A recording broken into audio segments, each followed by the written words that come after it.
Bases dropped on a Friday edition of Soccer Down here, October 11th edition of the show. Getting ready for Concacaf Nations League. Tonight, the U.S. plays Cuba in their first ever match in the Nations League.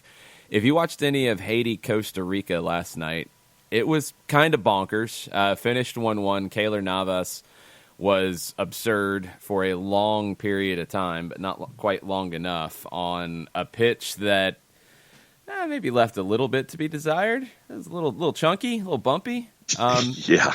Welcome to CONCACAF. I mean, that's what happens in some of these games. It happens in any confederation, but it definitely happens in CONCACAF. And the U.S. won't have to face that, I don't think, in the return leg with Cuba. They host Cuba at Audi Field tonight. The pitch should be better than what we saw in Haiti last night, but we've seen a few bumpy pitches at Audi Field before, so maybe not. I think it's all good now. But the return match in November will be in the Cayman Islands, not on the island of Cuba. The big one's Tuesday, where they go to BMO Field in Toronto to face Canada. That's the three-team group. You've got to win the group to go to the semifinals of the competition.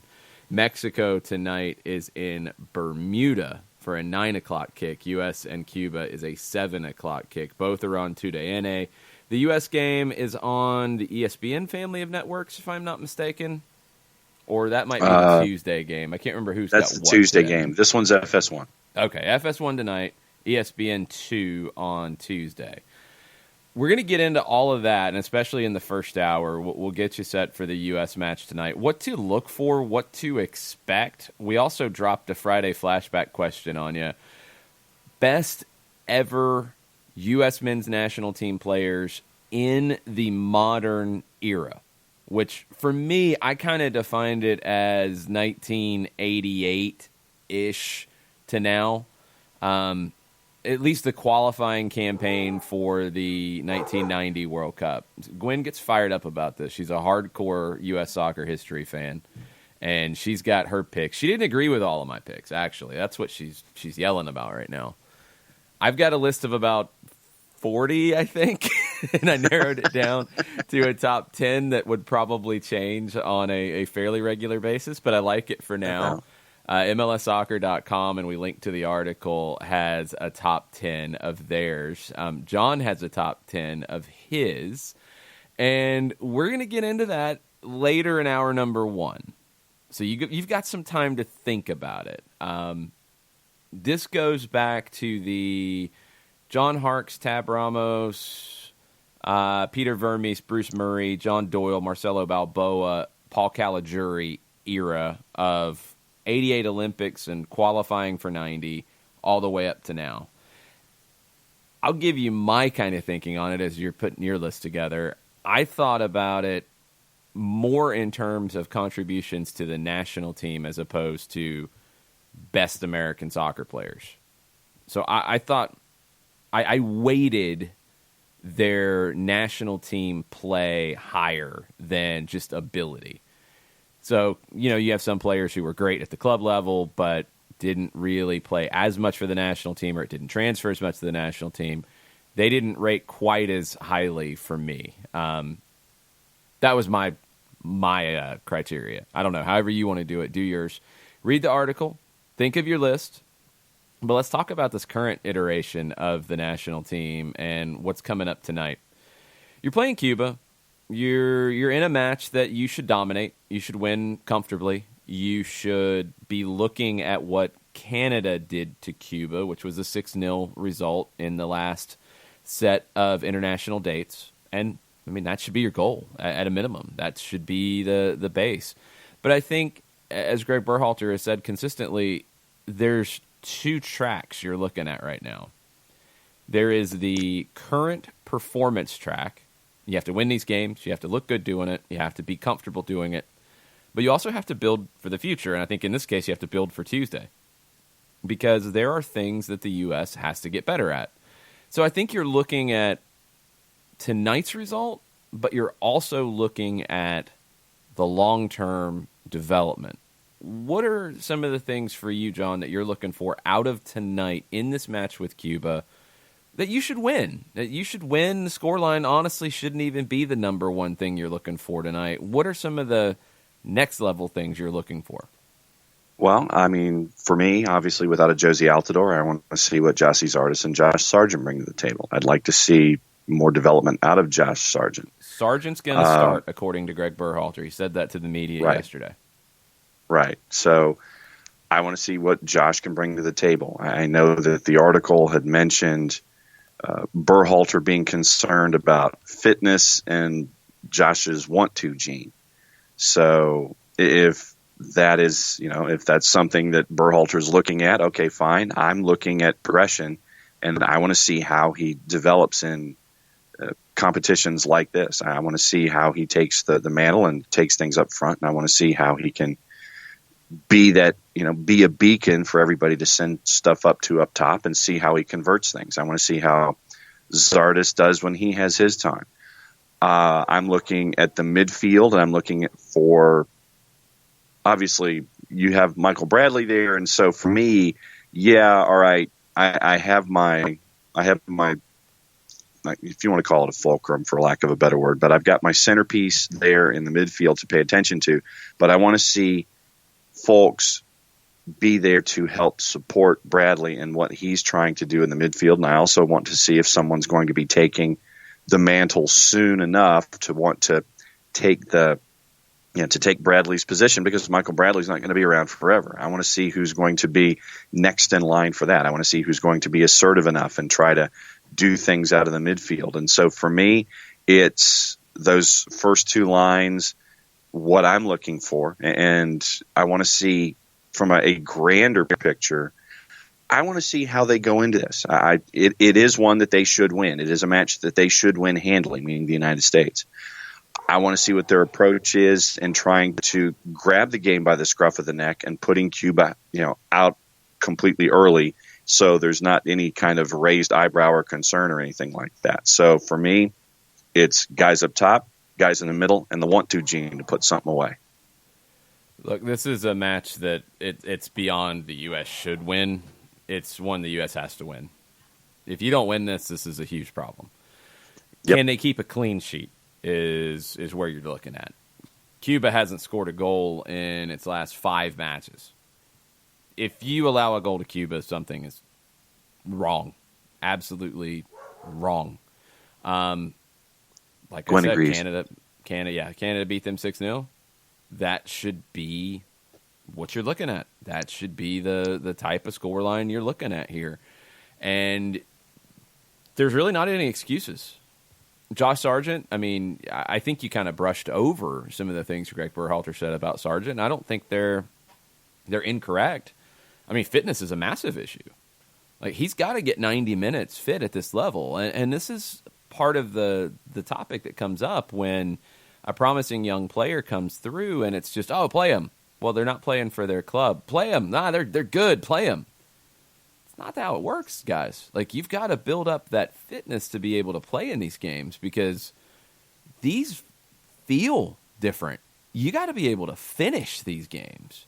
And that's something that a young player has to build up. I always think back to Andrew Carlton and George Bello talking to us on the full-time report after their first games where they played big minutes for Atlanta United. They said in those early games, it felt like playing 2 or 3 games in one. That was how it felt on their body. So, no, I'm not going to brush that over with fitness for Sargent. He's got to be fit. He's got to give you 60 to 75 minutes of top-flight play. He's got to be able to do that against an opponent like Cuba. And then if he does well, he needs to be able to do that against Canada. That's where you're at with a young player's development. And I think there's a really good article over at MLSsoccer.com from Matt Doyle looking at things he's looking for in these games. And I really liked how he put it about Sargent, because I think sometimes with strikers we get just really hung up on goals and that production, and that's about it.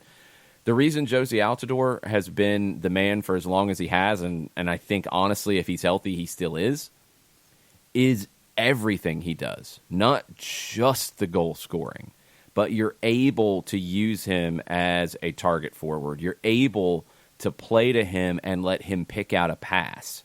Sargent's got to give you some of that because, as Doyle points out, and I completely agree, that's not Jossie Zardes' game. Zardes is a striker, a goal scorer. That's what he's going to give you. He's going to get into space. He's going to run. He's not a great passer. He's not a guy you're going to play through. Sargent can be. Josie has been and still is. Sargent's got to show some of that because, for me, the biggest question about this national team and about what Greg Berhalter wants to do and the system, capital T, capital S, trademark, it's what is this midfield going to look like? Because I think we've seen different versions of it. We've seen Michael Bradley by himself as a 6, with Weston McKennie as an 8, who's far more comfortable going forward than defending, and Christian Pulisic as a 10. We've seen Pulisic out wide at times. I think then the first question that's going to define the midfield is if you're in the 4-3-3 type of shape, and that's, I think, where we're going to be as a base, is Christian Pulisic a number 10 playing behind the forward, or is he going to play out wide? That needs to be defined. I think it's a topic for conversation because I feel like maybe his best soccer at the club level has been in a wide position. With the national team, you'd love for him to be able to give you what you want out of the number 10 role or second striker, depending on how you're looking at it in the 4-3-3. If he's going to jump up high a lot and not have many defensive responsibilities, which is probably where you'd want Christian Pulisic to be. It's the type of role you'd want to give him. You'd love for him to be that. I don't know if it suits him. So that's decision one. Next decision after you make that one is who else is in the midfield. If Pulisic's the 10 and Weston McKennie, I think you need to get on the field, is the 8, can McKennie and Pulisic and Bradley / Will Trapp / Jackson Ewell, does that work? Are you strong enough defensively? Against a team like Cuba, you should be fine. Against a team like Canada, we'll see. Against a team like Mexico, it's shown that maybe that's not going to work. Because Weston McKennie, a couple things about McKennie. I think he's a very, very talented player. He's a very versatile player. I don't know if he's really settled into one specific role yet, either with the national team or the club level. And McKennie, in games where you play Pulisic centrally, McKennie as the 8, any of your options as a 6, outside of Tyler Adams, and we'll get to him in a second, is McKennie good enough defensively when you don't have the ball? When you have the ball, you're great in that setup. When you don't have the ball, are you going to be able to hold off a strong opponent? I'm not positive of that. And if that's not the case, then you've got to figure something out. In those games, does it become a situation where Pulisic goes out wide, McKennie is your de facto 10, and you have another player with your fulcrum, with your ball-playing defensive midfielder, like Michael Bradley has given you for so many years? Is that where a Tyler Adams fits? I think it is. I think the pairing of Adams with your 6 that you want to play through in the build-up would be the best way to do it. Now, there's a valid question because we haven't seen Tyler Adams in this kind of role. Can he be both the ball-playing 6 and the ball-winning 6, all wrapped into one package? It's a lot to ask. It's possible. We know he can win the ball. We know he's good defensively. We know he can cover every inch of grass on a field. But can he be good enough with the ball? Because he was never asked to be that with the New York Red Bulls. We'll find out. I don't know. I kind of like the idea of him paired with a 6, but then you're making decisions on what everything else looks like. For me, then what that means is you've got to play McKinney centrally and Pulisic out wide. That takes away one of your wide options. You've got to figure out the other wide option. We know the striker situation. That's going to define your typical starting 11 a little bit more. And I'm not against it. Tyler Adams isn't here yet, but it looks like he's very close to returning for RB Leipzig. I'm intrigued to see what that can be. And I don't know if Greg Berhalter is going to go that direction. But the way he's wanted to play, the way he's shown it with 1-6 and 2 8s, and 8s or an 8 and a 10 who are far more attack-minded and not as strong defensively, it's good against weaker opponents because you dominate the ball as you should be dominating the ball against those opponents. What it hasn't shown is the ability to control the game against top opponents. And that's going to be the issue when you get into games with Mexico. I think potentially games with Costa Rica, although they're looking a little bit down in the cycle right now. Potentially games with Honduras. There's games where that's going to get tested. And then when you get to a Copa America situation or a World Cup situation, it's a whole different ballgame. That's the challenge for Greg Berhalter. It's a challenge every U.S. manager has faced. You have the talent to control games and dominate games against weaker opponents. Can you do that against better opponents? Or do you have to have two different ways of playing? Two different mentalities, two different approaches. Maybe you do. But you're in that in-between that is really, really tricky. I think Mexico struggles with this at times too, although they're a little bit further along in being able to control more games against more opponents. But you see it in the big games for Mexico in a World Cup. When they can't control the game, how do they respond? That's a question for me with what Greg Berhalter is doing with this group. Putting that philosophy in, putting that style of play in, putting that mentality in, that's all very important. But when you're up against someone that you can't play that way against, or you get 15, 20 minutes into a game and it's not working, what do you do? Something in an interview, I think it was actually an older interview with Pep Guardiola with Arlo White on the NBC Sports YouTube page. I think it's the Inside the Mind segment that Arlo White does. It's really good when he gets to sit down with managers and kind of pick their brain a bit. He asked Pep Guardiola, how long is it into a game that you can see, hey, our idea, our way of coming into this, it's not working. How soon can you see that? And Pep pretty bluntly was like, about 10 minutes. It's about 10 minutes, and you can start to see, all right, our game plan isn't working. Now what? Now what do we do?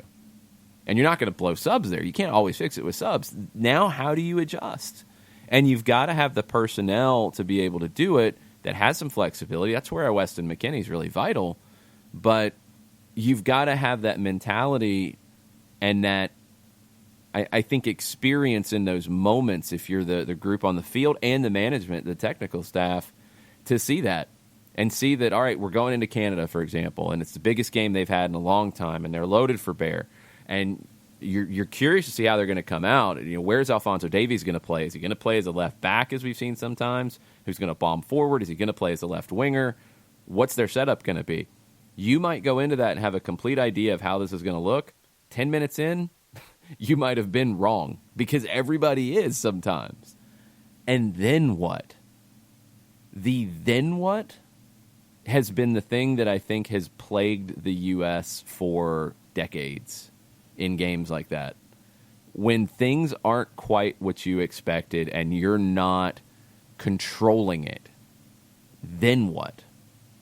And my concern is that the match on Tuesday could be a big test of then what in a competitive match. I'm right there with you. And I think that the tactical flexibility / adjustments, or however you want to phrase it, is something that, that's something that I want to see. And it's that adage of, okay, you don't know what's going on until you get punched in the nose. And then how do you react when you get punched in the nose? And so when that moment happens, how does the team and how does the coaching staff adjust to what's been going on out there in that first 10 minutes? But no, I think that, to your point, it is the then what. And a lot of times you sit there and you're watching a match and you don't get a then what, and then the fate is there, and you're sitting there and you're waiting for that moment of anticipation of change, and it doesn't come. So what is the then what for me? No, I'm right there with you where that's concerned. Yeah, we'll have to see. We shouldn't see that tonight against Cuba. You should see Plan A, take care of business, good win, big win. You want to see good performances from individuals, confident performances from individuals. That's what you're looking for tonight. You want to see Josh Sargent step up. You want to see Weston McKennie step up. You want to see Christian Pulisic get back to his best, even though he hasn't been playing for Chelsea very much. You want to see those things tonight. You also want to see a team that looks very coherent as they get ready for the first competitive test they've had since the Gold Cup, and the first one on the road in Canada. I'm really looking forward to the game on Tuesday. We're going to take a break, come back, talk about some other news and nuggets from around the American soccer scene. George Bello will be headed to the U17 World Cup. We'll talk about that squad right after this. Looking for future leaders we can trust and believe in?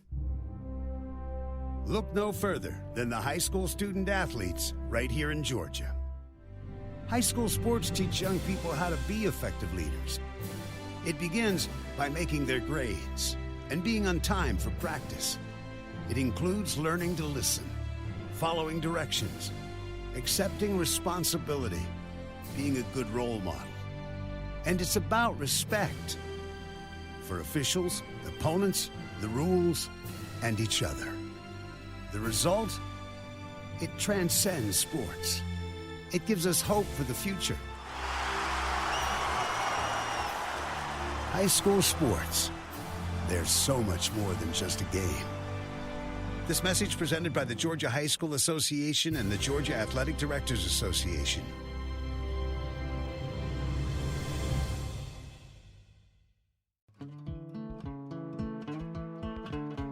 Today's show is presented by Apolinsky & Associates, personal injury lawyers with over 30 years of experience, supporters of Atlanta United, Faction, and Inter-Atlanta Youth Football Club.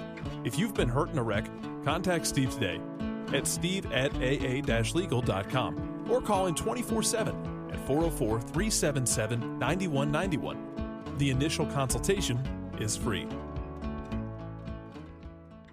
We know that every driver is different, and a one-size policy does not fit all. That's why Country Financial offers a variety of discounts, so you get the coverage you need and the savings you deserve. From good driver to good student, multi-policy to multi-car, we've got a discount to suit every driver. Call Jason Wright at 678-568-6871 today to see what you could save. On Facebook at Jason Wright Agency or by phone at 678-568-6871. Discounts vary by state. Policies issued by Country Mutual Insurance Company, Country Preferred Insurance Company, or Country Casualty Insurance Company, Bloomington, Illinois.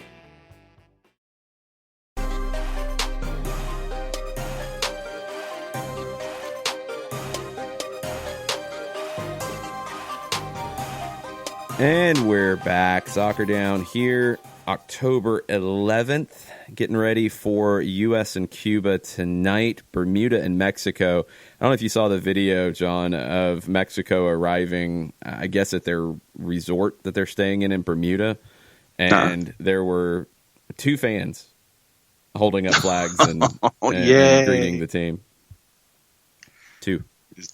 Just waving signs. Yeah. I mean, Bermuda's kind of a haul from Mexico. Yes, it is. Agreed. I'm really looking forward to seeing what that looks like tonight, because Bermuda has been a team that really hasn't done a whole lot as of late, but they did get into the Gold Cup this time around.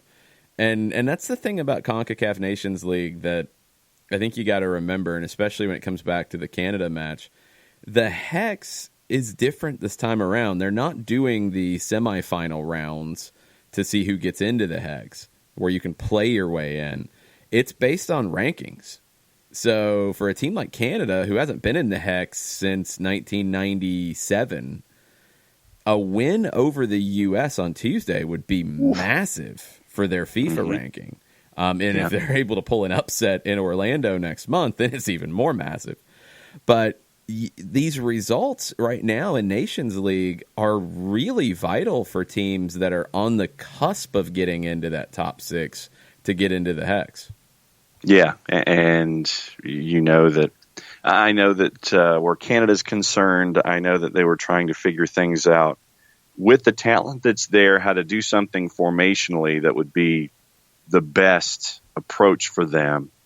So I'm looking forward to seeing how it's going to look. And we all know that they're going to be a motivated bunch. And that's going to be must-see TV definitely early part of next week. Yeah, now, just to clarify how World Cup qualifying is going to go with this. So the Hex is spread out a little bit more. Actually, no, it's not. It's over a year, but it starts earlier than usual. Usually it's the year before the World Cup, and it finishes. It's going to start the international dates of August 31st to September 8th in 2020. Now, there is a way, if you're not in the Hex, to qualify, but you got to go through a group stage, you got to go through a knockout stage, then you've got to go through a playoff with the team in the Hex, then you've got to go through the interconfederational playoff. So it is a brutal route. If you are a Canada, and let's say you finish 7th in the FIFA rankings before the Hex is decided, if you were one spot up, you would have 10 matches to qualify, and you could get in.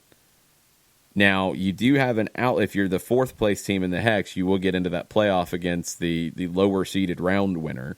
But if you're 7, you got to go through a group stage of 6 games, 2 legs of a quarterfinal, 2 legs of a semifinal, 2 legs of a final, then beat the 4th place team from the Hex over 2 legs, then beat somebody from another part of the world over 2 legs to get in. If a Concacaf team survives all of that and gets in, it'll be amazing. It'll be an amazing road. I'm just curious to see how this shakes out, how these rankings end up shaking out. So, all right. So, how many steps did you just have in that last little bit? The lower seeded round, you go into a group stage where you're playing 6 matches between August 31st and November 17th. Then the quarterfinals are March 22nd to the 30th, first and second leg. Then the semifinals are the next international break, May 31st to June 8th of 2021. Then the finals of the lower seeded round will be August 30th to September 7th. Then the October international break in 2021 is the playoff round to get in to the interconfederational playoff where you're playing, and I don't know if they've nailed it down yet who you're playing. Okay, maybe they have. No, you're drawn into matches. So you're going to play either the 5th place team from South America, the winner of Oceania, or the 4th round playoff winner in Asia. So that's there's a quiz on this later. Draw. It's 10 matches. No, there's no quiz on it. No, there's no quiz on it. We're not quizzing on it because FIFA doesn't even completely have it nailed down. Neither does Concacaf. Welcome to World Cup qualifying. That's 10 separate matches that you're having to do between now and a year from now. No, it's a lot more than 10. It's if you go into the lower seed, because the way it's always been in the past was you had a semifinal round to get into the Hex. So you had play-down games for the lowest seeded teams. They'd get into the semifinal round. Then the top 6 would go to the Hex. Everybody else is done. So now it's like they're making the carrot dangle longer for everybody. But if you're not in that top 6, it's a brutal road because you're going through 6 group stage, 2 quarterfinal, 2 semifinal, 2 final to get to the playoff round. That's another 2 matches. Then you're going into the interconfederational playoff, which is another 2 matches. It's a long way, but that's the way they've set it up this time. So, U.S., Mexico, Costa Rica, all should be fine in terms of rankings. It's going to be those 4, 5, and 6 spots. that I think will be really interesting. I just feel like somebody's going to be left out due to the FIFA rankings that will look or feel a little funny. That's why Concacaf Nations League is such an important thing, because it's going to decide really where those rankings fall, because the hex will be determined by the top teams in the FIFA rankings as of June 20th. That'll be the end of the Concacaf Nations League cycle. So it's a weird setup this time around. We'll see how it works out. Let's get into some other news from around the world of American soccer. The U17 roster has been announced for the upcoming World Cup. You've got 9 MLS homegrowns on it. George Bello is on it. NYCFC and Seattle have 3 players each in this group. And it is the U17 national team headed to a World Cup with the most professional experience ever. That's been the biggest jump that you're seeing right now, is just looking through the roster, starting from the forward position. Griffin Yao has played USL Championship this year with Loudoun United. Ricardo Pepi, homegrown for FC Dallas. Yao is a homegrown for DC United, but Pepi has played a lot in USL League One for North Texas. Gianluca Busio has actually picked up a lot of minutes with Sporting Kansas City this season. Alfonso Ocampo Chavez for Seattle has played a lot in USL Championship. You're getting guys who are battle-tested at a professional level, which the U.S. has never really truly had. So this group has a ton of potential at this World Cup. They're in Group D. The tournament's going to be in Brazil, so the kickoff times will actually be pretty comfortable to keep up with us. Senegal on October 20th is Game 1. Japan on October 30th is Game 2. Netherlands on November 2nd is Game 3. Best ever showing in this tournament was a 4th place finish in 1999. Last time around, 2 years ago, they made the quarterfinal round. I think getting past the quarterfinal round is a strong goal for this group. Yeah, and when you look at the firepower up top, I mean, you look at Yao, Reyna, Pepi, Ocampo Chavez, Busio. You sit there and your eyes are immediately drawn to those names up top. But love that George Bello is added to the mix. They've got him listed as a defender on the roster. But no, I think that the expectation should be what you have it laid out for, and I'm looking forward to seeing what this group is going to put out there for it. Danny Leyva will be another big part of it, a player who's gotten experience with Seattle, also played with Tacoma in USL Championship this year. I mean, Busio, 22 appearances in MLS for Sporting Kansas City this season, 10 starts, 3 goals and assist. Leyva, 4 starts, 2 substitute appearances for Seattle, while also playing with Tacoma. That type of experience is really important, and I want to see how Busio and Giovanni Reyna link together. Reyna is a player who has gone to Dortmund, came out of the NYC Academy where his father, Claudio Reyna, is the technical director. Giovanni Reyna is a player who's making some waves with Borussia Dortmund. Like, he's not just there because his dad was a great U.S. international. He's there because he's one of the most talented players to come through. And he might be playing for Dortmund sooner than you think. But he's going to be probably the key player going forward for this group. He's going to be one of the leaders along with Busio. Where the goal's going to come from, you're probably looking at Ricardo Pepi. That's the one that from what I've seen, that I'm looking to get those goals. But this is the best chance the U.S. U17s have had to go deep into a tournament in a long time. With all of this professional experience, it needs to deliver in this moment. It's youth national teams' success.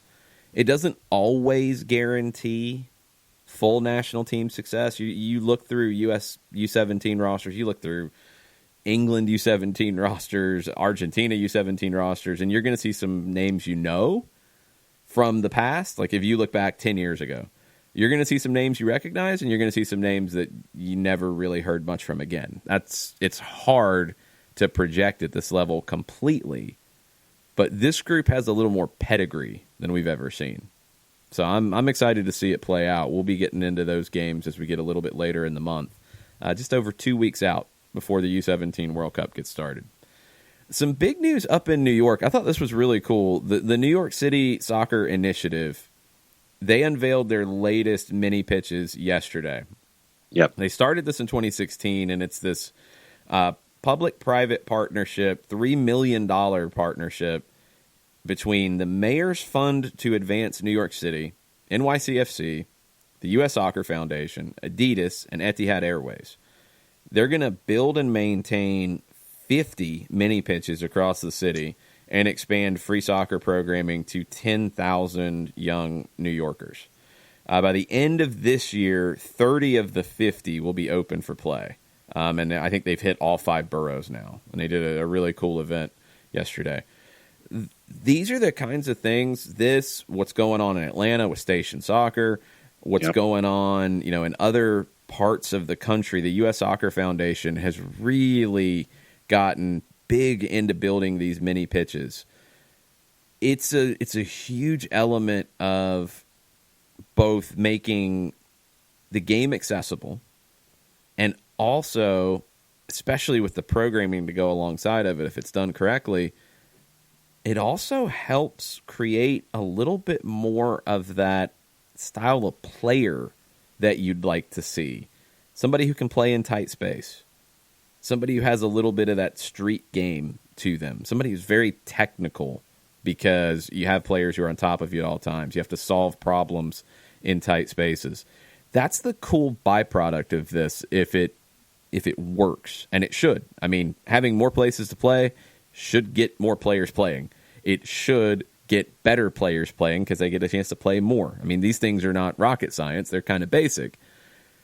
But that next level element to me that I've always been excited about with these mini pitches is it helps define a type of player that you want to see more of. And I hope that even youth clubs who don't have a mini pitch handy, basically, I mean, just cone off a small field and let kids play a little bit in that type of scenario to solve those problems in tight spaces. I think it makes you a better player. I mean, I wish I had more opportunity to play futsal. Indoor soccer is different. Indoor, using the wall, it gives you a crutch that changes the way you play. Yeah. Playing futsal without the wall, playing futsal on a basketball court, I mean, I'd never played futsal until I was an adult. And at late in my soccer playing time, as I started playing futsal, which was very much towards the end of it, it made me a better player because you have to think quicker. You have to think about how you're receiving the ball quicker. You have to think about, defenders are on top of me. What am I going to do here? Where am I going to go? It accelerates everything. It's a great way to teach the game. And I hope that the mini pitches are part of the progress, but I also hope that youth coaches and DOCs and curriculum developers, when it comes to creating these for clubs, think about how they can incorporate elements of this into training, because I think it's why you get more technical players, but also, more than anything, players who make quicker decisions and better decisions with the ball. It's part of technique, but it's also part of the mental side of the game. And I hope that all of this combined creates those types of players in the U.S. in larger numbers. And until you started laying it out that way, I was just like, okay, yeah, that makes absolute sense. That, you know, it forces you to think faster. It forces you to process information, forces you to figure out solutions to situations with a lack of space. And secondly, in all of that, you know, you still have a lot of folks, and I see it in the local timelines here, you still have folks who want to have these kinds of mini pitches. It's like, bring this to our location, bring this to our location. We want one of those. We want one of those. And I know that there's a process in putting them out there, but the fact that the demand is there as well to continue to grow the game with these kinds of opportunities with many pitches and such. I think it's fantastic to see demand still be there to want to grow the game.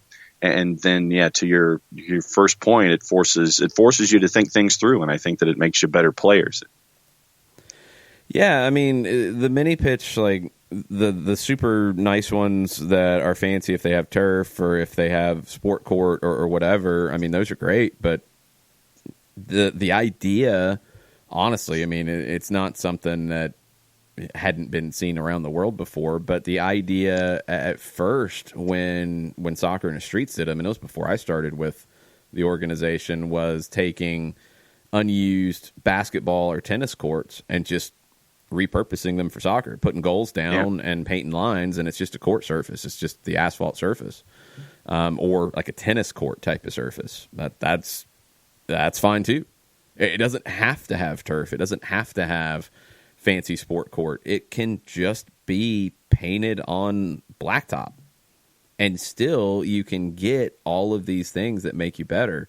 That's the thing about this game. I think for so long we've always thought about it in the United States as it's got to be in a nice park. It's got to be on a nice grass field. You got to have the bag of orange wedges off to the side. You've got to do all these things that you don't.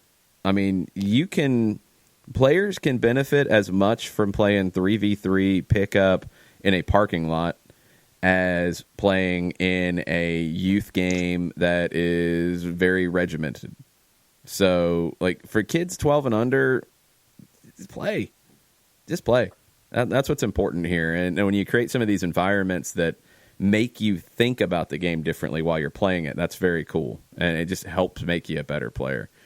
Let's take a break. We're going to get into the Twitter timeline after this. Friday flashback question, top U.S. men's national team players of the modern era. We'll give you that. And I think there's a few other topics on the timeline as well.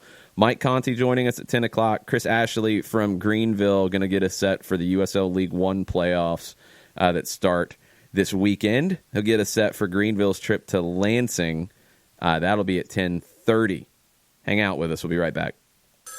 A ranger station. I'd like to report a bear hug. Okay. I put out my campfire and Smokey Bear hugged me. So you drowned the fire, you stirred it, drowned it again, and felt that it was cold? Uh-huh. Yeah, he's just letting you know you did good. Bear hug from Smokey Bear. Status update. I'm gonna let you go now. There are many ways to start a fire, but one sure way to put it out. Learn how you can do your part at SmokeyBear.com. Sponsored by the U.S. Forest Service, Ad Council, and your state forester. As a business owner, you know that every year brings new challenges and opportunities. The success of your business demands expertise and focus. And Country Financial can help you keep that focus by helping ensure you have the right insurance protection in place to meet your goals. Jason Wright can help you create a customized insurance plan that has coverages designed just for your business. Give Jason a call at 678-568-6871 or reach him on Facebook at Jason Wright Agency. Coverages vary by state. Policies issued by Country Mutual Insurance Company, Bloomington, Illinois. This is what matters. This is beyond X's and O's. This is the difference mutual respect makes. This is what character looks like. This is what defines us in Georgia. This is sportsmanship.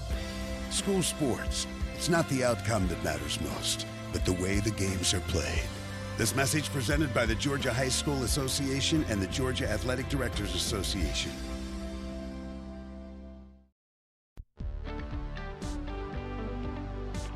If you've been hurt in a car wreck, contact my friend Steve Apolinski of Apolinski & Associates. He's been representing individuals for over 30 years throughout Georgia and Alabama. Email him at steve@aa-legal.com or call him 24/7 at 404-377-9191. The initial consultation is free.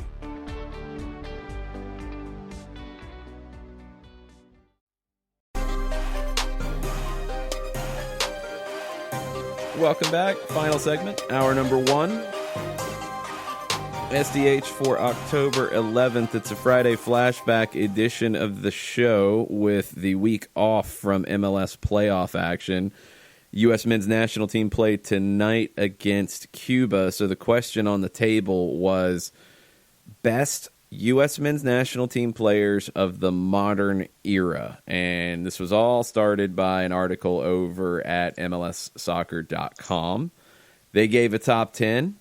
We have top 10s. I want to hear what your top 10s are. Well, I've got like a top 45 or 50 or so, and there's probably still more I would add to it. But Greg Seltzer got this going, so thanks to Greg for the great topic this morning. What do some of the listeners have to say about their best U.S. men's national team players of the modern era? Well, Chris Ashley, who's joining us at 10:30, his 10-1. Strangely enough, it's all John Harkes. Yeah, might be a little biased there. That's understandable. Harkes is in my top 15. Okay, I have him at number 7. Okay. Daniel Price, modern era. Is it too early to say Miles Robinson? Yes. Also a little biased there. Just Shiva. Not even a start yet. Maybe tonight. Yeah. We'll see. Yeah. Shiva says, I don't know if I have a top 10, but the ones that every time my kids play FIFA 12, the names pop up and it brings back memories. Dempsey, Howard, Donovan, Bocanegra, Bradley, and Altidore. Most of those are in my top 10. Not all. I've got a few that go further back that probably bump a couple of those down. Yeah, most of those are in my top 10 too. Katie Weaver. These are more my favorites, not necessarily best 11, because apparently I like defenders and forwards only. Also not as familiar with the 88 to 94 crop. Oh, Katie, we got to get you in this Holding Midfielders Appreciation Society. Come on now. Scarves are available. Dempsey, Donovan, Pulisic, Bocanegra, Hayduk, Kobe Jones, Howard / Miola, DMB, Cherundolo, Demerit, McBride, and Michael Bradley. And she goes, yep. Yeah, he should be. He's in my top 20. Demerit's a great shout. He was one that I actually did not have high up my list. Didn't have a long career. I kind of looked at guys who had appeared 40 times. That was roughly my cutoff. And some of the newer current guys like Christian Pulisic, I don't know where to put him yet. Yeah. I really don't know where to even put him on a list like this yet. So I'm leaving him to the side. I think that's to be determined a little bit more. I did too. Yeah. I think it's a little hard to put him in a top 15, top 20 of all time. I think there's too many others who have just done more and are more deserving. So he'll be there. I think at the end of the day, at the end of his career, he will be in the top 5.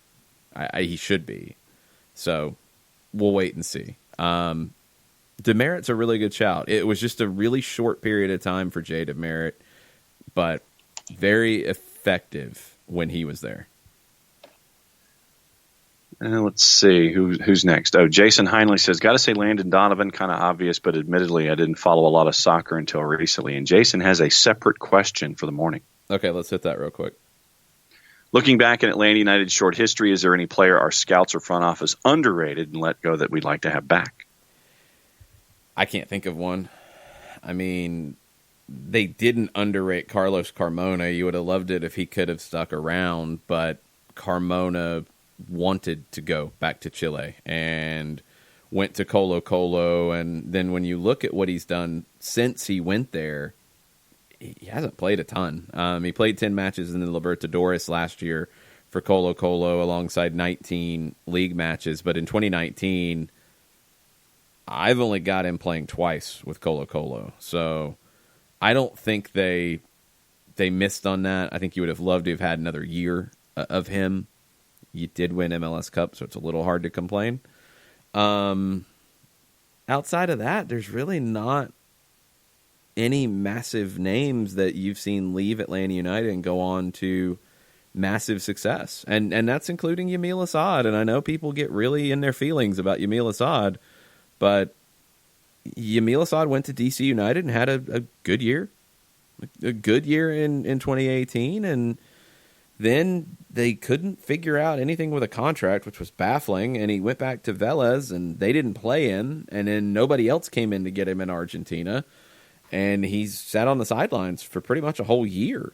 and now he's going to come back and play for DC next year. The 30 for 30 on Yamil Assad's representation and decisions that they made would be a fascinating one, because I don't understand it. I think it's really been damaging to his career, but I don't think Atlanta missed anything there. He opted not to come back. He had an offer on the table that I think by all accounts was a fairly strong one. And he made the decision that he wanted, more of a featured role with the team, and that's completely fine. So I think those are the two names that left Atlanta United that you would have liked to have seen stay, but neither one was really the club underrating them. I can't think of anybody Chris Kilroy. else. Can you? Yeah, no. Those would be the two that I would have had. Chris Kilroy. Hey, guys. Hey, back. Looking forward to a good result from the hashtag USMNT tonight. Don't care if it's Cuba. Just want to be happy about it. Here are some of his top outfield players. Claudio Reyna. He has a tie at number 2 between Donovan and Run DMB. Dempsey, McBride, Cherundolo, Kobe, and Bradley. Okay. Yeah, there's nothing too crazy about that. No, and then Bartimus Prime, his modern top 10. I don't know if this is in any order, if it's just listed. Cherundolo, Bocanegra, Keller, Reyna, the combo of Altidore and Davies, McBride, Friedel, Howard, Dempsey, and Donovan. Okay. Can't combo, unfortunately. But, man, Charlie Davies is one of the great what-ifs. If he hadn't had the car accident and just completely derailed his career, Charlie Davies would be in the top 10, no questions asked. I think the pairing of Davies and Altidore was just perfect at that time. They really complemented one another perfectly. And that would have been the starting two up top in the 2010 World Cup, and I think you're going further than just the round of 16. If you've got Charlie Davies in that group, it's the greatest what-if when it comes to American soccer. All right, you said you have got a top 10, so let's hear it. Okay, 10-1. Cherundolo, Kobe, DMB. So I guess I started defensively to start. Okay. I had Harks at 7, McBride at 6, Tim Howard at 5, Altidore at 4, then Bradley, Dempsey, Donovan. Okay. It's funny that you've got Michael Bradley so much higher than I do, and Harks, because I feel like I am the Michael Bradley apologist, and John Harks was my favorite player growing up. That was who I wanted to play like. My top 10, I'll go 1 to 10. Landon Donovan, Clint Dempsey, like as tight as 1-2 can be, but I'll give the edge to Donovan. Yeah. Eddie Pope is my number 3. Yeah. Tim Howard is number 4. DeMarcus Beasley 5. Claudio Reyna 6. Brian McBride 7. Kobe Jones 8. Carlos Bocanegra 9. Tab Ramos 10. The Miola, Keller, Friedel trio is next for me outside of the top 10, and I go Miola first because of national team time. I think he had some huge moments with the national team that the others didn't get as many of. And I think if Brad Friedel had played longer for the national team, if he hadn't retired from the national team after the 2002 World Cup, he could be the one that's ahead of Tim Howard even. I think he was that good. But he ended his national team career earlier than anyone else, so he just didn't have as much. And I weighted it far more heavily on national team performance. Others, like kind of scrolling down the list for me, and I'll just run through it real fast. Harks was 14, then Dooley, Eric Winalda, Hugo Perez, Steve Cherundolo, Michael Bradley, Marcelo Balboa, Josie Altidore, Jermaine Jones is a name that hasn't come up yet. Jones was outstanding. Paul Caligiuri, another one from the earlier days, really the first in the 80s to go over to Germany and play. Alexi Lalas. Jeff Agus is another one who has a ton of caps with the national team. Tony Sane, Tony Sané was one of the most gifted players to come through at the beginning of MLS that caught everyone by surprise, converted to a right back, had a career in Germany. Sané at the 2002 World Cup was unbelievable. Ernie Stewart, John O'Brien, another great what if when it comes to the national team. Injuries, just you never got to see much of John O'Brien or the best of him in any long period of time. Joe Max Moore, Peter Vermes, Bruce Murray, going into the early days there. Eddie Murray, Lewis, Frankie Haydock, Desmond Armstrong, Chris Henderson, Clint Mathis, Oguchi Onyewu, Pablo Mastroeni, Josh Wolf, Brian Ching, Mike Windishman, captain of the 1990 World Cup team, Frankie Klopas, who was around in the 80s time frame but then made a return as MLS was getting underway. Was a big part of the 95 Copa America run to the semifinals. Fernando Clavijo, Roy Wegerle, Brian Quinn. Brian Quinn's probably the player who is the least known in U.S. men's national team circles, but had the biggest impact because of his time in that in between 1990, 1994, when the national team was essentially a club team.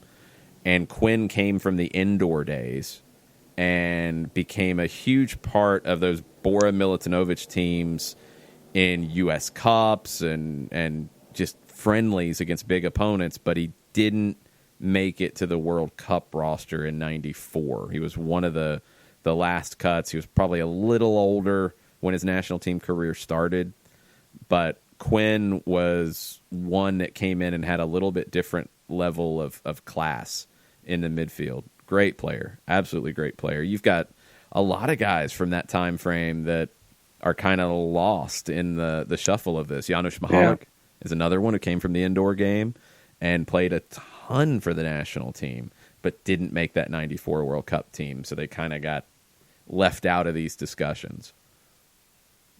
So that's a whole bunch of names from me. Yeah, that's by the time that you mention guys, and I'm sitting there going, okay, add what I'd add him, and him. I ended up with 33 names. Yeah, I got a bunch. I don't even know, and I could keep going more. I tried to cut it off at 40 caps. That was kind of the cutoff for me. So I think that's why Jay DeMerit was left out of mine, because he didn't get to that 40 cap threshold. So I'd have to figure out where he would slot in if I expand it past that. Probably somewhere in the middle of that second group, maybe just behind it. Keep sending yours in. Keep tweeting at us at Soccer Down Here. Let us know what you think. Let us know, guys you think are underrated, guys who, should be higher on our lists. Give us some reasoning why. Tweet at us at Soccer Down Here. We'll get into that. But Mike Conti will join us after the break. Looking for future leaders we can trust and believe in? Look no further than the high school student athletes right here in Georgia. High school sports teach young people how to be effective leaders. It begins by making their grades and being on time for practice. It includes learning to listen, following directions, accepting responsibility, being a good role model.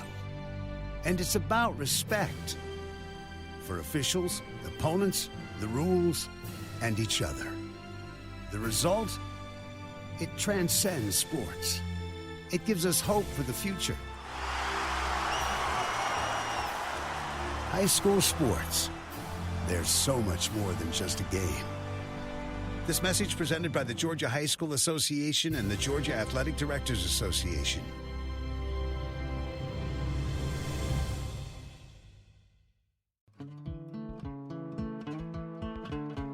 Today's show is presented by Appolinsky & Associates, personal injury lawyers with over 30 years of experience, supporters of Atlanta United, Faction, and Inter-Atlanta Youth Football Club. If you've been hurt in a wreck, contact Steve today at steve@aa-legal.com or call in 24/7 at 404-377-9191. The initial consultation is free. We know that every driver is different, and a one-size policy does not fit all. That's why Country Financial offers a variety of discounts, so you get the coverage you need and the savings you deserve. From good driver to good student, multi-policy to multi-car, we've got a discount to suit every driver. Call Jason Wright at 678-568-6871 today to see what you could save. On Facebook at Jason Wright Agency or by phone at 678-568-6871. Discounts vary by state. Policies issued by Country Mutual Insurance Company, Country Preferred Insurance Company, or Country Casualty Insurance Company, Bloomington, Illinois.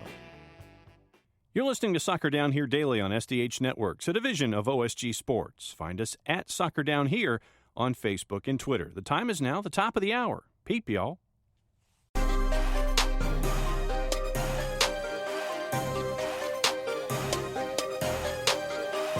Welcome back. Hour number 2, SDH, October 11th. It's Friday. It's 10 o'clock. That means it's time for Mike Conti. What's up, Mike? What's going on, guys? How are you? I got nothing. Good. It's kind of a weird Friday show because we've got U.S. men's national team, but it's a match with Cuba tonight, which shouldn't be much of a test. John, what was, for the degenerates out there, what was the number on this one? Well, see, for those of you that are wanting to look at your Halloween candy, keep your Reese's away. Keep the good stuff away. So if you're like into the Good and Plenty's or the couple down the block that gives you like the healthy energy bar that tastes like sawdust, the USA minus 6,600. Cuba to win? Yeah. Yeah. To win outright, minus 6,600. Cuba to win outright, plus 5,000. The draw, plus 2,500. No, don't say it with that tone. Don't even think about it. Just don't even think about it. And Cuba if you're doing correct in like score, 5 matches, it's just bad. Yeah, if you're going by the actual score and trying to get a perfecta, matching the 6-0 score is plus 650. Oh, see, now that's where it gets interesting, is what the scoreline's going to be. I mean, Mike, this is a tricky one because like you're playing against the scoreboard in a lot of ways because Canada beat Cuba 6-0, and it's a 3-team group. So, you should be able to take care of Canada, although I expect them to be more difficult than people are expecting. But you're looking at, that's the marker. You've got to be better than that against Cuba, and the U.S. has to show that they can do that. Yeah, I think you want to give yourself a little bit of margin for error, right? Mm-hmm. Where if you go up to Toronto and you get a draw, that you're still going to be okay. So that is absolutely in play. I guess I just don't have – I mean, look, USA will win tonight, but I don't have much confidence that they can make up that goal difference. And the reason is, if you look at the first match the USA has played in each of these recent call-up windows under Berhalter, they have not looked very good in the first match, particularly in the first half of the first match. That's a good point. And I don't know if that's an indictment on the way that they're training. I don't know if that's an indictment on the way that Berhalter is making selections, but they've been very, very out of sync in the first half of the first match. I want to say the last, 3 or 4 call-up windows now. I mean, certainly during the Gold Cup, they struggled out of the gate up at Minnesota. In the friendlies they had before the Gold Cup, they looked hideous. I understand the Venezuela match was the second match of the 2 friendlies, but boy, they didn't look good there. So, are they going to come out sharp tonight, or are they going to come out and look like they haven't played with each other in 6 weeks? And that's why I would not have confidence in a gaudy scoreline. I mean, the USA should win comfortably. 2-0 could be a comfortable win, though. And that's a little bit of the danger that you run into in Nations League, because you're right, Canada does have the big number, and Canada is going to be at home on Tuesday night. That's a little bit uncomfortable as far as giving yourself the margin for error if you're the U.S. men's national team. I'll be interested to see the lineup. I mean, I'm doing a high school football game tonight, so I'm not going to be able to watch this game. But I'll be curious to see, does Miles get into he'll definitely be in the 18. Does he get into the starting lineup? There's chatter that Guzan's going to be starting a game or two here. Does he get it tonight? That would be what I'd be more interested in than anything else, because you're not going to be able to take away too terribly much about the form of this U.S. men's national team against an opponent like Cuba. And to your point, Mike, it takes a while sometimes for the engine in the car that hasn't been started for a while. It takes a little time for it to turn over. And, that's obviously a concern when you're looking at the men's national team. I know that you're not going to be watching the match tonight, but by the time that it's over, your night is done, and you get to kind of look back at things, is there anybody in your spot shadow that you're kind of sitting there saying, okay, I want to see how so-and-so looked, or anything like that? Who No. are you kind of... I'll be honest, John, really not really, because you're playing Cuba. No. There's very little you're going to be able to take away from this match that's a different discussion. Because I think Tuesday is going to be a real test, and that's going to be an emotional game up in Toronto. And I'll be anxious to see how the U.S. men's national team can counterpunch against Canada. But honest to God, John, I couldn't even predict what the starting lineup's going to look like tonight. I guess Zardes is going to play because Altidore is out. Sargent's going to start up top. Sargent. And that's one that I think you can look at for some progress here. Yeah. Yes. I'm going to be totally honest. It's very hard for me to summon up enthusiasm for this game tonight. And I'm not trying to demean Nations League or demean this fixture, but it's hard. And I know what Concacaf's trying to do, and I think Nations League's a really good idea. But I mean, it's a very busy weekend in sports, and we're getting ramped up for the MLS playoffs, and it's hard for me to get excited about a Friday night game against Cuba when we're looking ahead to next Saturday and the start of what I think is going to be an awesome MLS Cup playoff. See, that's the thing is for me, it's not even about CONCACAF Nations League, because I think the competition is great, and people who have trashed it on some other platforms, I disagree. I think it's better than playing friendlies. I mean, that U.S.-Canada match in Toronto, you're going to learn a lot more from that than you would in a friendly against anybody. So the competition's good. It's the state of the U.S. men's national team. For me, that's the bigger issue here is there's just not a lot to be excited about at the moment. And it's past results. It's past performances, even beyond the results. There's just not a lot to say. Like, I'm excited to see X, Y, and Z in this game with Cuba tonight. I am excited about the Canada match because I feel like that's a good test, and that should be that should have a vibe to it. That should be a fun one. But this one tonight, it's a game you should win. There's not really much else you're looking for out of it except for some individual performances. There's just not a lot to get excited about. Yeah, I'm with you. And I also agree that it's better to play a meaningful competition than friendlies. I'm fully with you, and we're in a FIFA international window, so we've got to do this. But, I mean, if your sole focus, like mine right now, is on the upcoming MLS Cup playoff, this is just one of those things that feels like it's in the way. Now, if we're talking about World Cup qualifying or something that has a little more juice than the Nations League, I guess indirectly this is a World Cup qualifier. Kind of, sort of. Kind of, sort of, a little. So maybe I need to just try to take an excitement pill today and see if I can get a little more. I mean, Mike, you're not in a minority opinion. I think that because of run of form, because of overall frustration, justified or otherwise, but I think with overall frustration of where the national team is, what they haven't been doing on the pitch, right, as opposed to what fan expectations are, logical or otherwise, I think that there is a general malaise when it comes to the men's national team right now, and the shiny object of a World Cup is not right in front of you, so folks can sit there and pay attention. Yeah. You're in these hemispheric competitions as a national team, and with past results, I think that you're not the only one who's sitting there going, yeah, okay, it's a Friday. It might be on in the background. I've got other things to do. I'm going to go look at, football or go out on a date or, have some, quality time or something, because our immediacy is focused on MLS Cup playoffs. Other folks are looking at other things. And this is, I think, right now, until the things are sorted out, and put that in quotes, it's background noise. Great point. Yeah, no, thank you, John. I appreciate that. Yeah. And I don't know. I mean,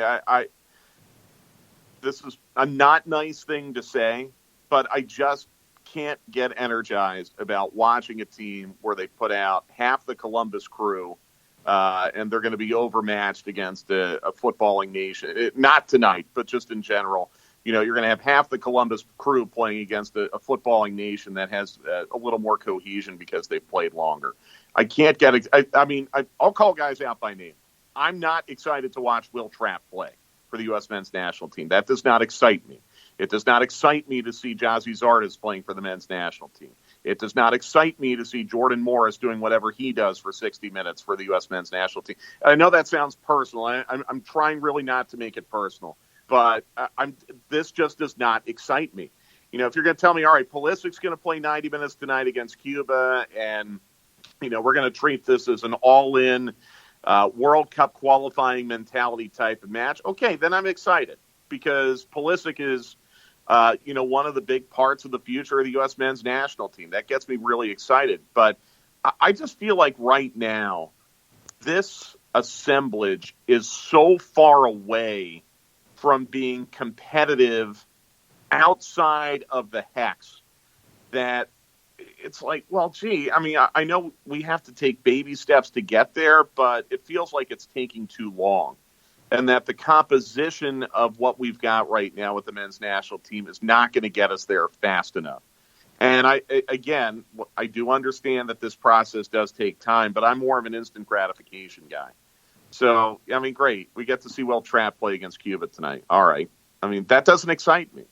We see Pulisic against Canada in a hostile atmosphere in Toronto, and maybe Miles Robinson gets some, maybe even Miles starts in that. Okay, now I'm excited. Now you're going to show me something, because that's going to be a big test, and that's going to be a good barometer of where this team is right now. I don't think you get that barometer tonight. No, you don't. And it's something that you have to, if you're Greg Berhalter, find things in this match. You have to either, okay, if Josh Sargent's getting the start tonight, what is his role? What are you asking him to do? And does he deliver? Because Josh Sargent's one of those guys who could be someone that excites the fan base. He right. can be. He's not yet. He's still got work to do, but he can be. Christian Pulisic, you want to see him tonight, at least to a degree, because you are looking ahead to Tuesday. And Tuesday, in my mind, is bigger than it feels like it's getting play. And I think a lot of the reason why is just the general malaise around the national team. There's just not much to hang your hat on for excitement. You know what's funny, Jason? If the U.S. men's national team goes up to Toronto on Tuesday and wins, no one will talk about it. Well, we'll talk about it. Yeah. But casuals will not be talked about, but it won't be. But casuals won't make a big deal of it. You're not going to see it on SportsCenter. It's not going to make the front page of the sports section on USA Today if they win. If they don't get a result, then we're all talking about it again. Oh, I don't like that either. That sucks. It's really hard. There's a real air of negativity right now around this U.S. men's national team by their own creation. Absolutely. Because of what happened 2 years ago. I'm not saying it's unfair. They created this. But that kind of goes into my general level of disinterest for tonight. Because there's, Jason, you talked after the MLS Cup final about the positivity that surrounds Atlanta United and the optimism and the confidence and how fun it is to be a part of Atlanta United because it's so positive. I look at men's national team fixtures right now with just total dread because there's just not a positivity around it right now. And frankly, I don't know if that's going to change anytime soon. No. It'll eventually change if you can get out of the hex and go to Qatar. That will It'll help. change with that. But until then, again, you're I'm really not trying to pick on Columbus. I know that's going to sound personal, and I'm really not trying to do that. But we're going to get kicked out of our favorite South American restaurant in Columbus, Mike. No. I thought he was a New York City fan, if I remember correctly. Okay, we might be all right then. But seriously, I mean, and pose this question to your listeners. Open question for the floor. Are you excited to see Will Trapp and Jazzy Zardes? And I know Zach Steffen's not healthy, but if Zach Steffen were healthy, are you excited to see these guys play against Cuba? I'm not. I guess Zardes is probably going to be on the bench tonight if Sargent's going to start. But yeah, that just doesn't excite me. These are the tricky ones that teams have sometimes. And, wherever country you are, the U.S. is in such a unique spot because I thought Greg Berhalter's first job when he took over was to get the U.S. back to a solid number 2 in Concacaf. I feel like with the Gold Cup, he's done that. Yep, I agree. Good with that because you weren't number 2 coming out of the last hex, and you had to get back to number 2. Mexico is ahead of you. You're going to have, if you're Mexico, if you're the United States, if you are Brazil, if you are European nations in European Championships qualifiers or World Cup qualifiers, you're going to have games like this one that are just nothing kind of games. You've got to take care of business. You've got to take what you can out of it, and whether that means starting a teenager like Josh Sargent or starting someone else who you want to push and test, okay. But for the U.S. now, you've got to deal with these where it's a no-win situation. Like you said, if these 2 games, if you don't get 6 points, everybody's going to talk about it. If you get 6 points, nobody's going to talk about it outside of that's what you should have done in the first place. And that's a tough spot to be in. That's a tough spot for any team that has a favorite mentality in because you don't get any margin for error. And Atlanta United has kind of fallen into that now where if you don't win big, people start to say, well, you should have beaten this team that big. You should have beaten New England on decision day. Like 3-1 win, that's not a big deal. You should have done that.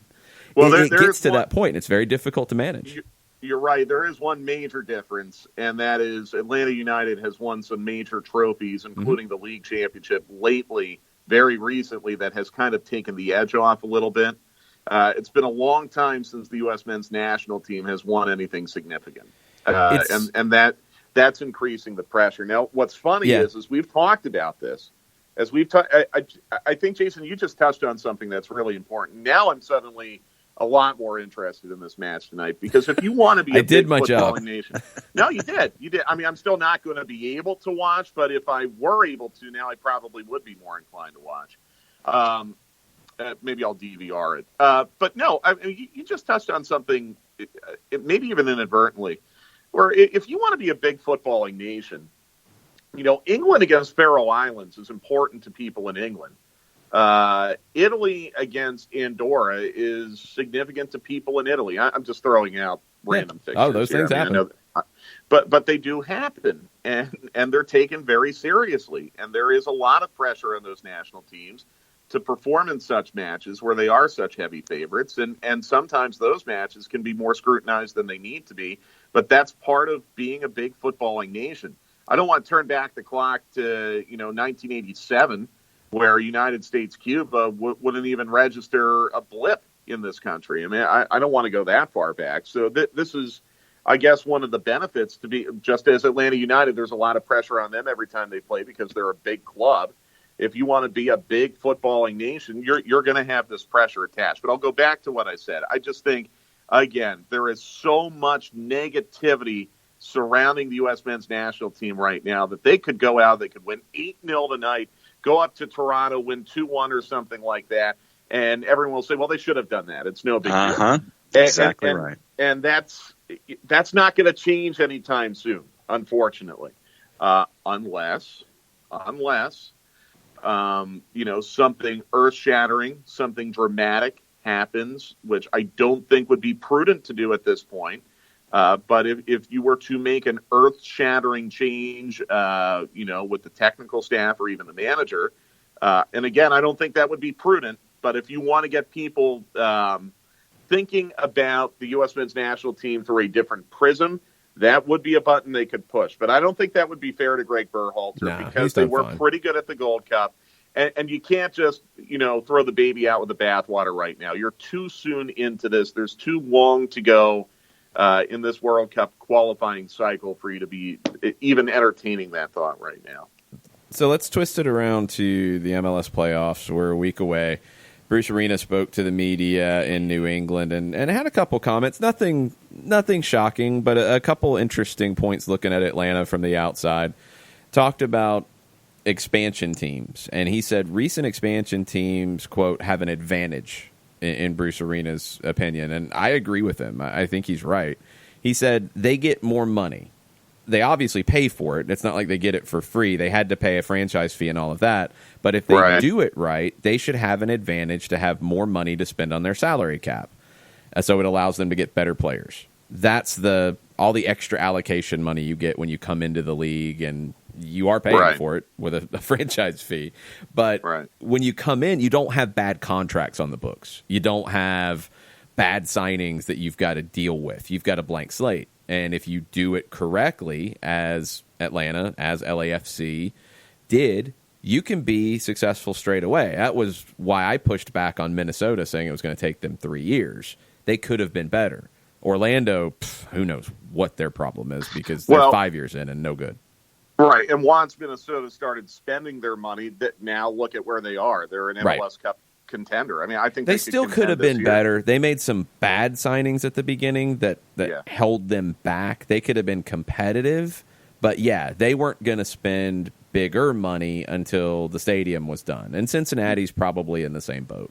Yeah, that's a really interesting take by Bruce Arena, and I know where he's going with that. And I think he's right. I think the other advantage, too, is aside from the money that you have at your disposal, is because you aren't burdened with bad contracts and long-term contracts that may have been agreed to by a previous regime, you can basically form your own team out of a ball of clay, and all the pieces are going to fit a lot better than, say, a team that's in its 15th year in the league and you made some bad signings back in 2016 and you're burdened with those contracts, and it doesn't give you the flexibility to build a team in the manner in which you want to construct it. And probably Bruce Arena is going through that a little bit. I like where his team is right now, and I think he's put his imprint on that team.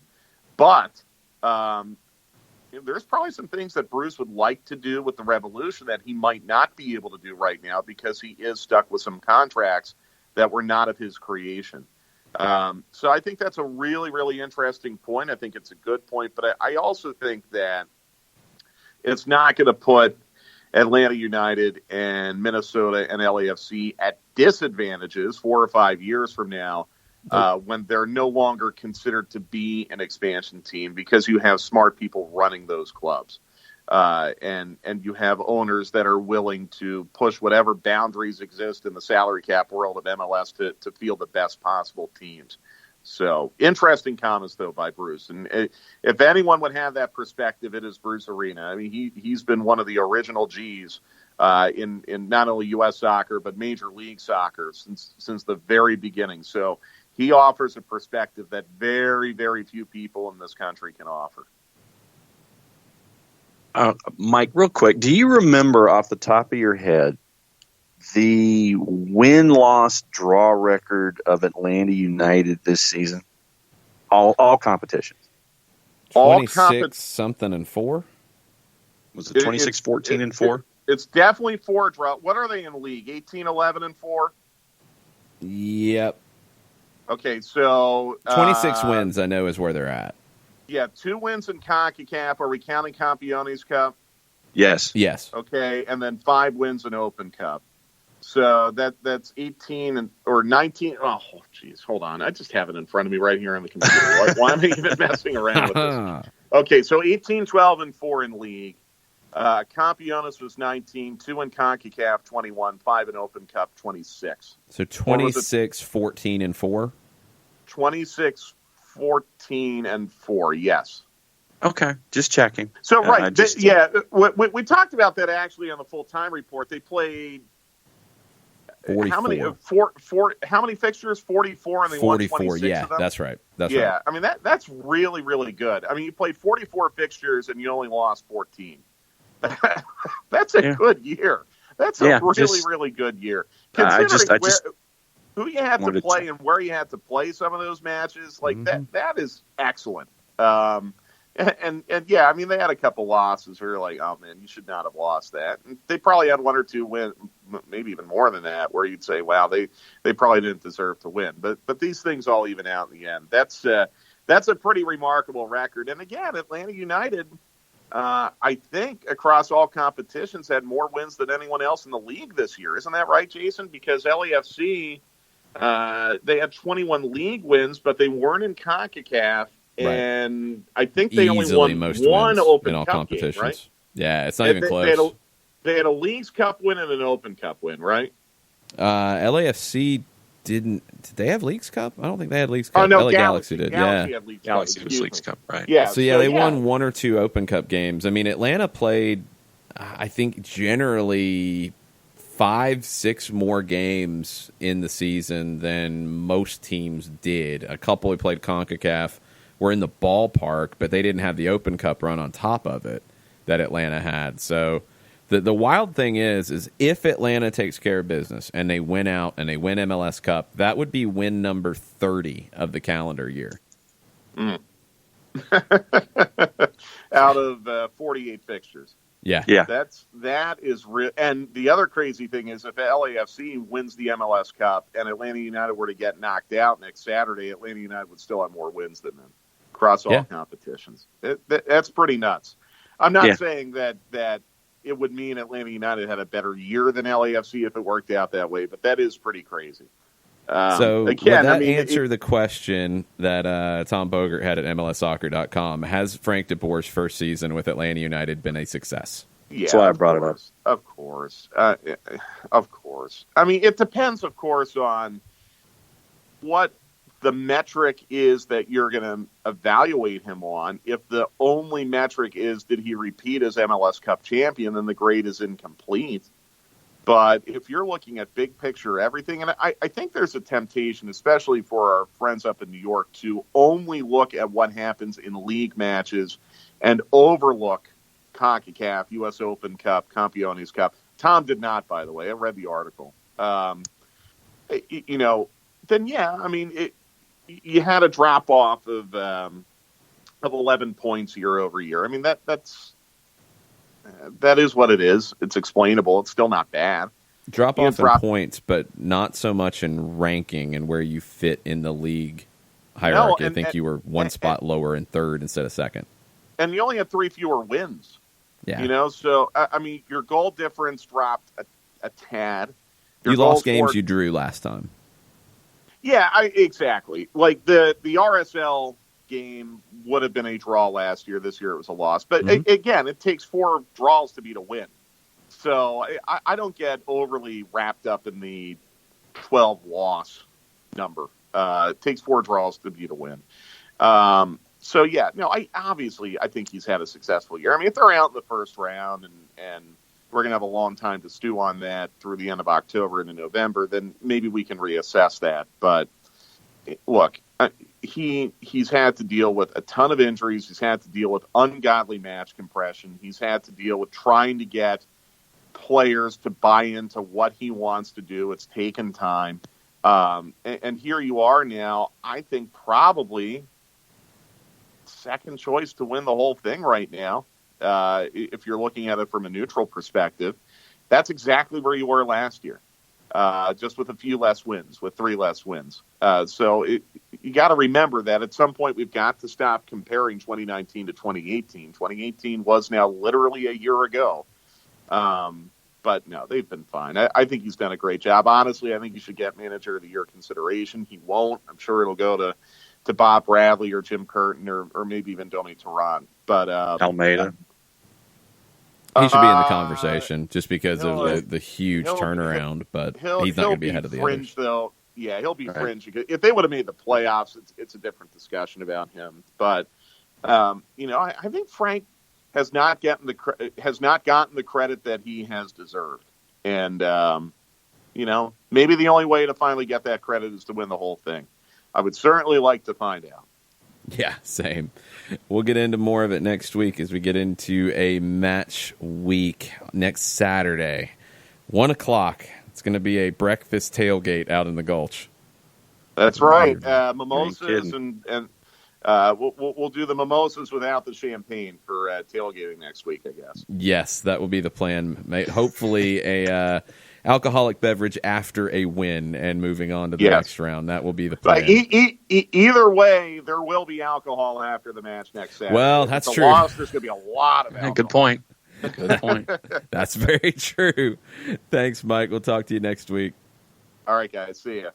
Be good. Take a quick break. We're going to get Chris Ashley from Greenville on to get us set for the USO League One playoffs right after this. A ranger station. I'd like to report a bear hug. Okay. I put out my campfire and Smokey Bear hugged me. So you drowned the fire, you stirred it, drowned it again, and felt that it was cold? Uh-huh. Yeah, he's just letting you know you did good. Bear hug from Smokey Bear. Status update. I'm going to let you go now. There are many ways to start a fire, but one sure way to put it out.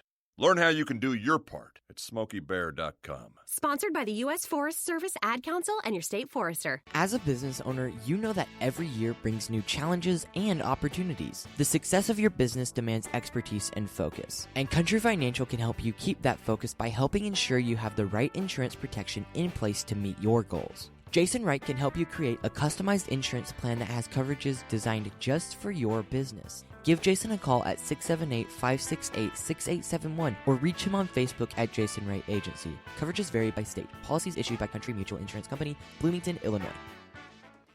This is what matters. This is beyond X's and O's. This is the difference mutual respect makes. This is what character looks like. This is what defines us in Georgia. This is sportsmanship. School sports. It's not the outcome that matters most, but the way the games are played. This message presented by the Georgia High School Association and the Georgia Athletic Directors Association.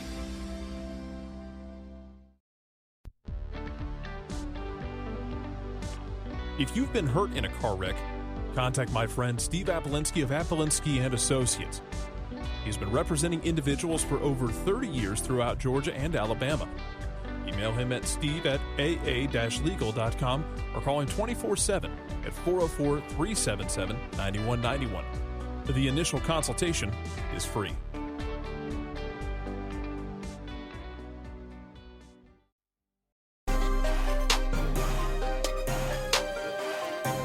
Welcome back. Soccer Down here, October 11th. No MLS playoffs this weekend, but there are playoffs this weekend in USL League One, and a team up the road in South Carolina makes their playoff debut. They reached the playoffs in their first year, the Greenville Triumph, led by manager John Harkes, and Chris Ashley is going to get us set for all of that. How you doing, Chris? I'm doing super well. Excited to be on the show. Thanks for taking the time. Let's start with just a primer of, for people who haven't followed USL League One as closely, how has the year been for Greenville? Has it had its ups and downs? Has it been kind of a steady rise? Give us the 411 on just how the Triumph season has gone.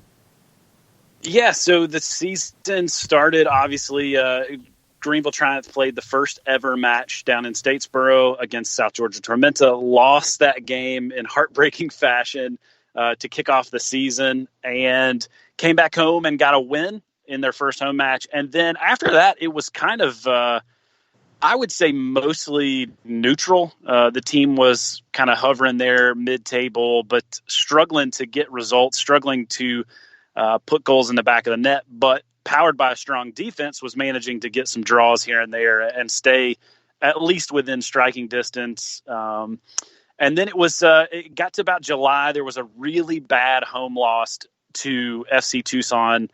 And after that point, Greenville it's like they flipped a switch. They went down to North Texas and got a 4-0 victory over at the time, league leaders, and they finished the season winning the regular season. So that was kind of the spark for Greenville, and turned it on, got a lot of results down the stretch. Then probably a month or so ago, you lose your team's leading scorer and Golden Boot contender, Jake Keegan.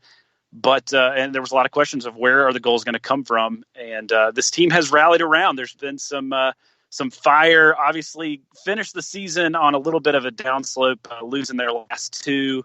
But I think they're ready. Tarks has been, as I've watched all the coaches in the league, he's been a coach that is fun to watch on the sideline. He's more of a motivator than an aggressive, get in your face kind of coach. And so he's always teaching. He's always on the front foot in that sense. And so I think he's going to have these guys ready as they travel up to Michigan today. And Chris, you and I have been talking all season long on the specialty show that we have about the Greenville Triumph. And it was defense first to get through that first section of the season. And then as the experienced guys got their sea legs, then the offense kind of kicked around. What's been some of the star power defensively that has helped get Greenville through that first part of the season and then that big stretch where they got all the full points and rocketed up the table? Absolutely. Well, if you're going to talk about defense, it starts with the guy in the net, Dallas J., the goalkeeper. He won the Golden Glove for the season with a ridiculous .69 goals against average for the year. He had 13 shutouts throughout the season. He's an incredible keeper. And honestly, I've got my fingers crossed that no USL championship teams try to come in and scoop him up, because he's really, really probably punching above his weight down here in League One. But he couldn't do it without a set of defenders that have really stepped up, some veteran guys, two in particular, Evan Lee, and formerly of the Richmond Kickers, and Tyler Pollock.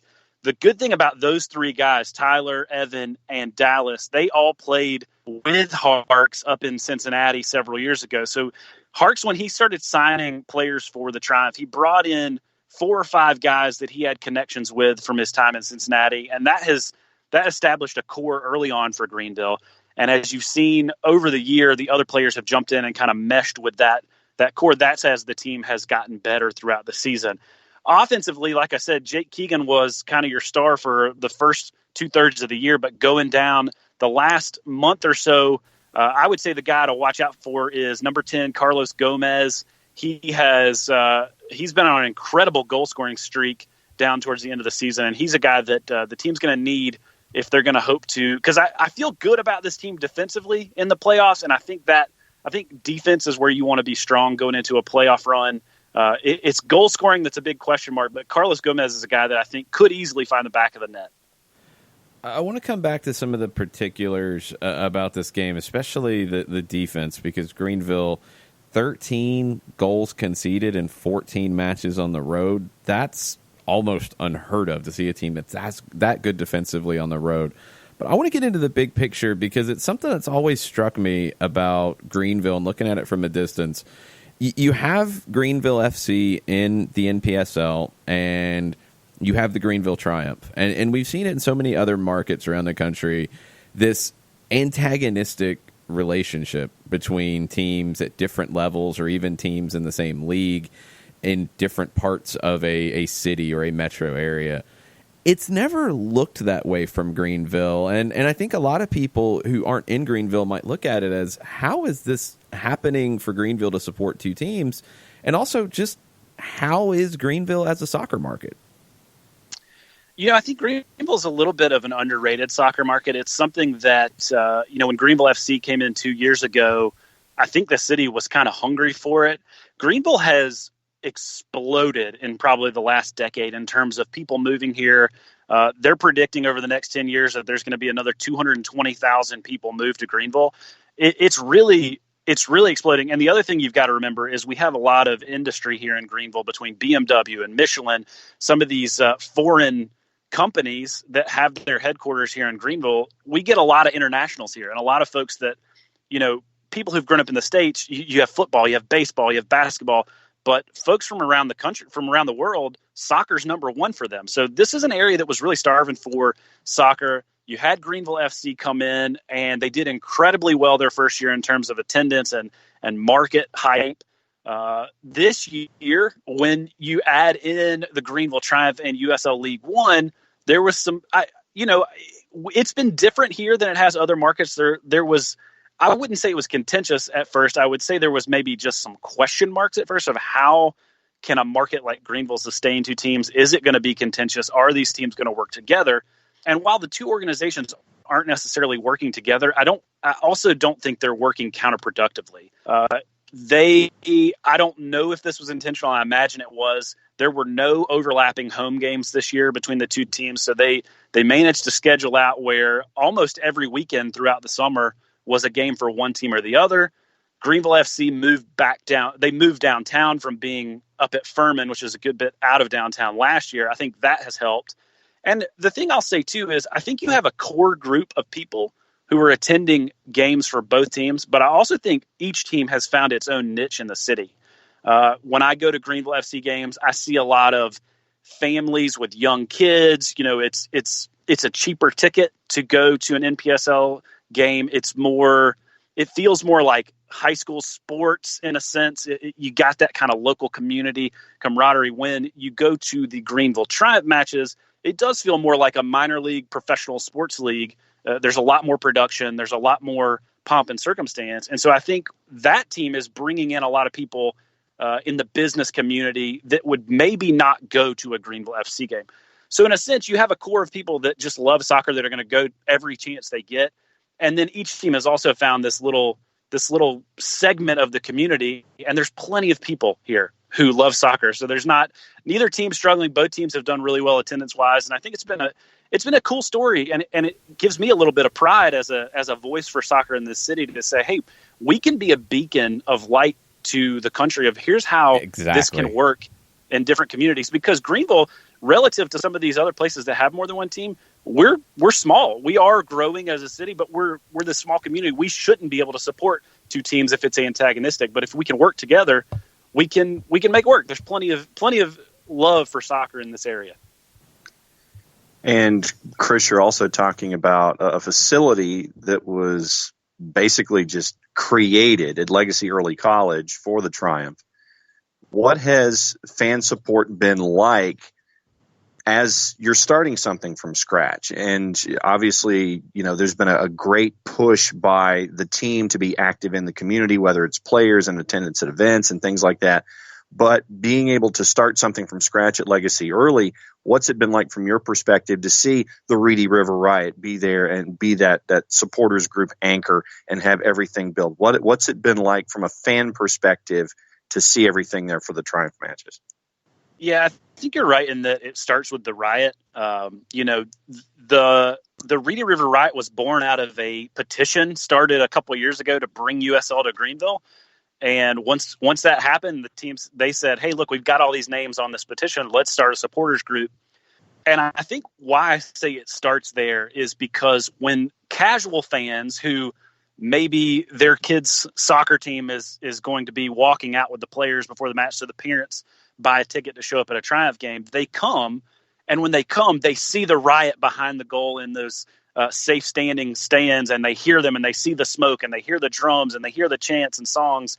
And I think you can't help but feel the energy and atmosphere and go, man, this is real different, because the two other the two other lower league teams we have in Greenville are a hockey team and a baseball team. And when you go to those games, you don't get quite the same experience you do at a Greenville Triumph match. I will say, too, the Triumph have done so tremendously well to put themselves out there, get on the local news stations, get billboards around town in both English and Spanish, reaching very heavily into the Spanish community, which I think is a smart move. They've done a great job of sending players out to community events, sending them to hospitals to meet kids and fans who are in the hospital. They've done so much to ingratiate themselves. And I think a lot of that goes to something that Coach Harks told me when it was very first announced he was going to be the coach. I got a chance to sit down and interview him. And he said, look, I want guys with a high football IQ that I'm bringing in here. But more importantly than that, I want high character guys. And every player on this team is just somebody that you don't mind wearing a badge for your city and saying, this is a guy I want to put out front and I want to represent me as a fan and me and my city as a player who none of them, one guy is from here. The rest of them are all from other places. And so they've done such a good job to be ambassadors for both the city and the team. That part's critical, I mean, in building anything from scratch. And I think it's a big reason why the Triumph both have had success on and off the field. What's interesting looking at the League One semifinals, so 4 teams go in, it's semifinals and a final. Your 4 and your 1 matchup, Forward Madison going to North Texas. North Texas kind of set the pace all year long. Both going in after wins. Forward Madison finished very, very strong. The other semifinal, Greenville comes in off back-to-back losses.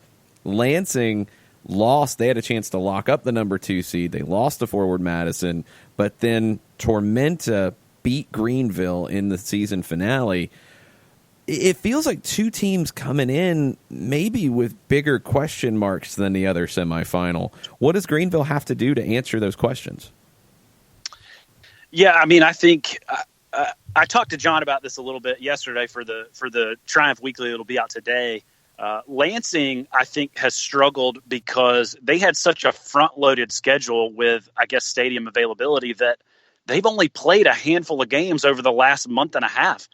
And I think there's a little bit of rust there. I think there's a little bit of not being in the rhythm.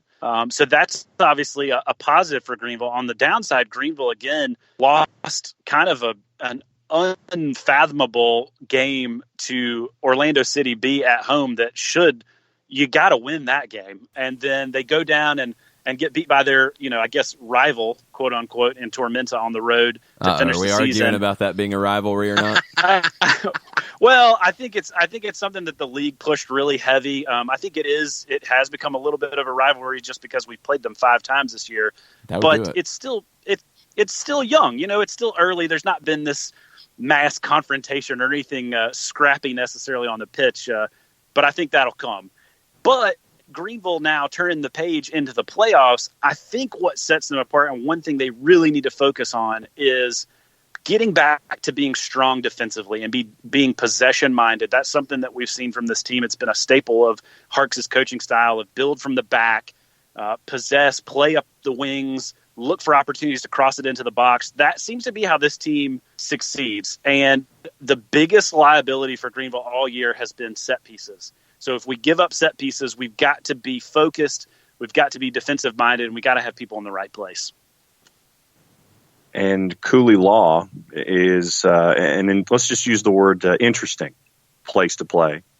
It is another one of those converted baseball stadiums, and Lansing has used the dimensions and the quirks to their own advantage, and that's something else that has to be tackled by any team that goes in there, and now Greenville's having to do it in a semifinal situation. Yeah, I mean, look, when you're going to play on a baseball field, it's never fun. Just as MLS teams going to play up at NYC is not fun.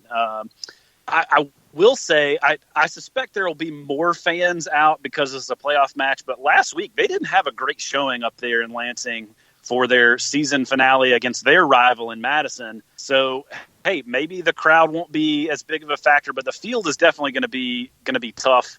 And hey, the fact of the matter is Lansing is very, very strong at home.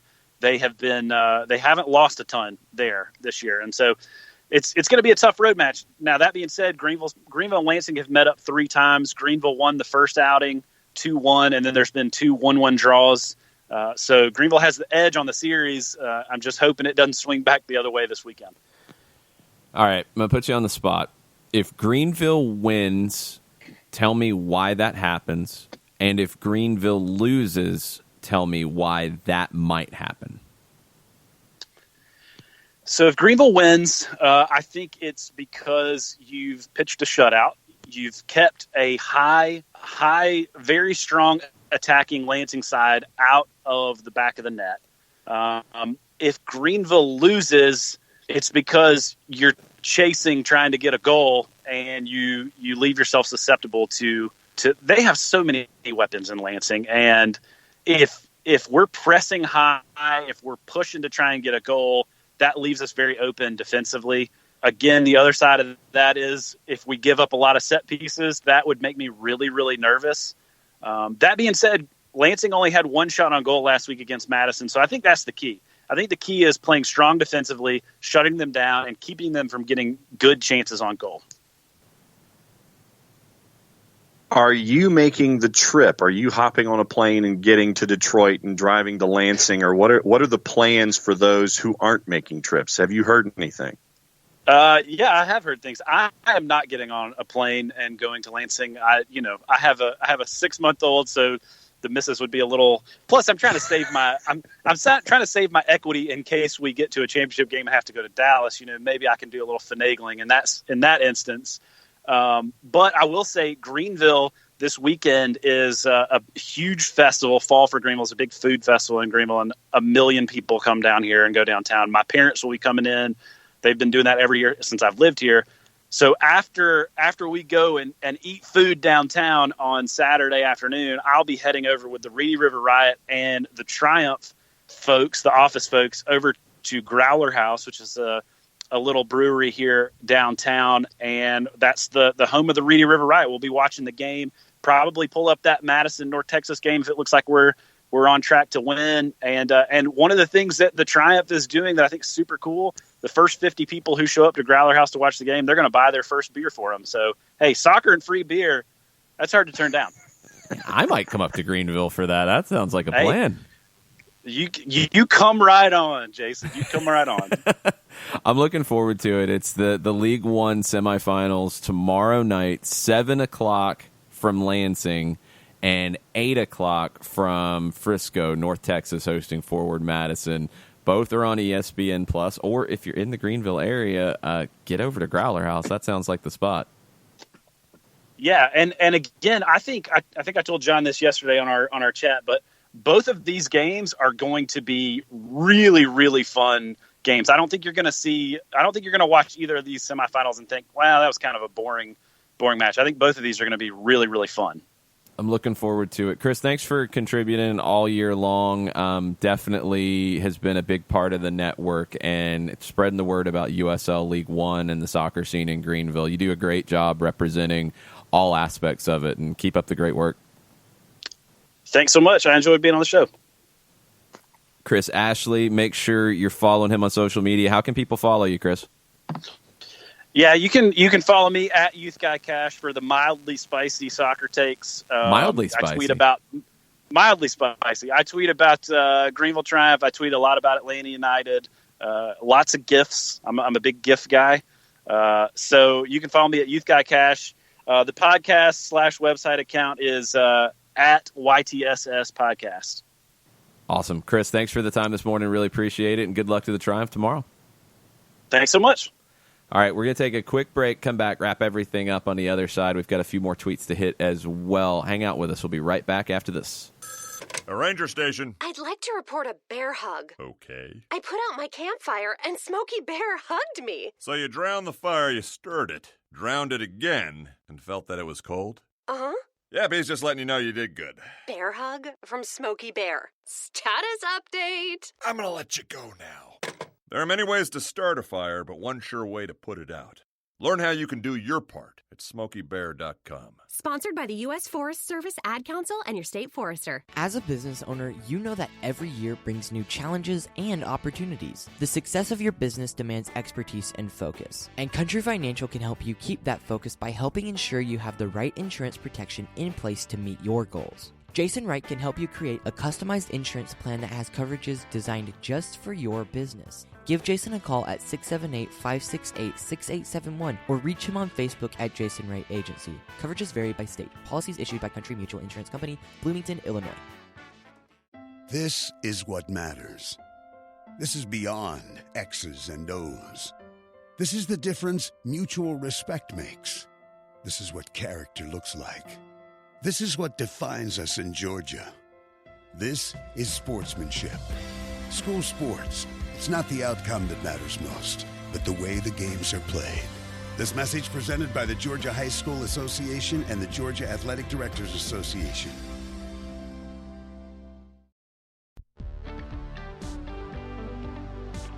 If you've been hurt in a car wreck, contact my friend Steve Apolinsky of Apolinsky & Associates. He's been representing individuals for over 30 years throughout Georgia and Alabama. Email him at steve@aa-legal.com or call him 24/7 at 404-377-9191. The initial consultation is free.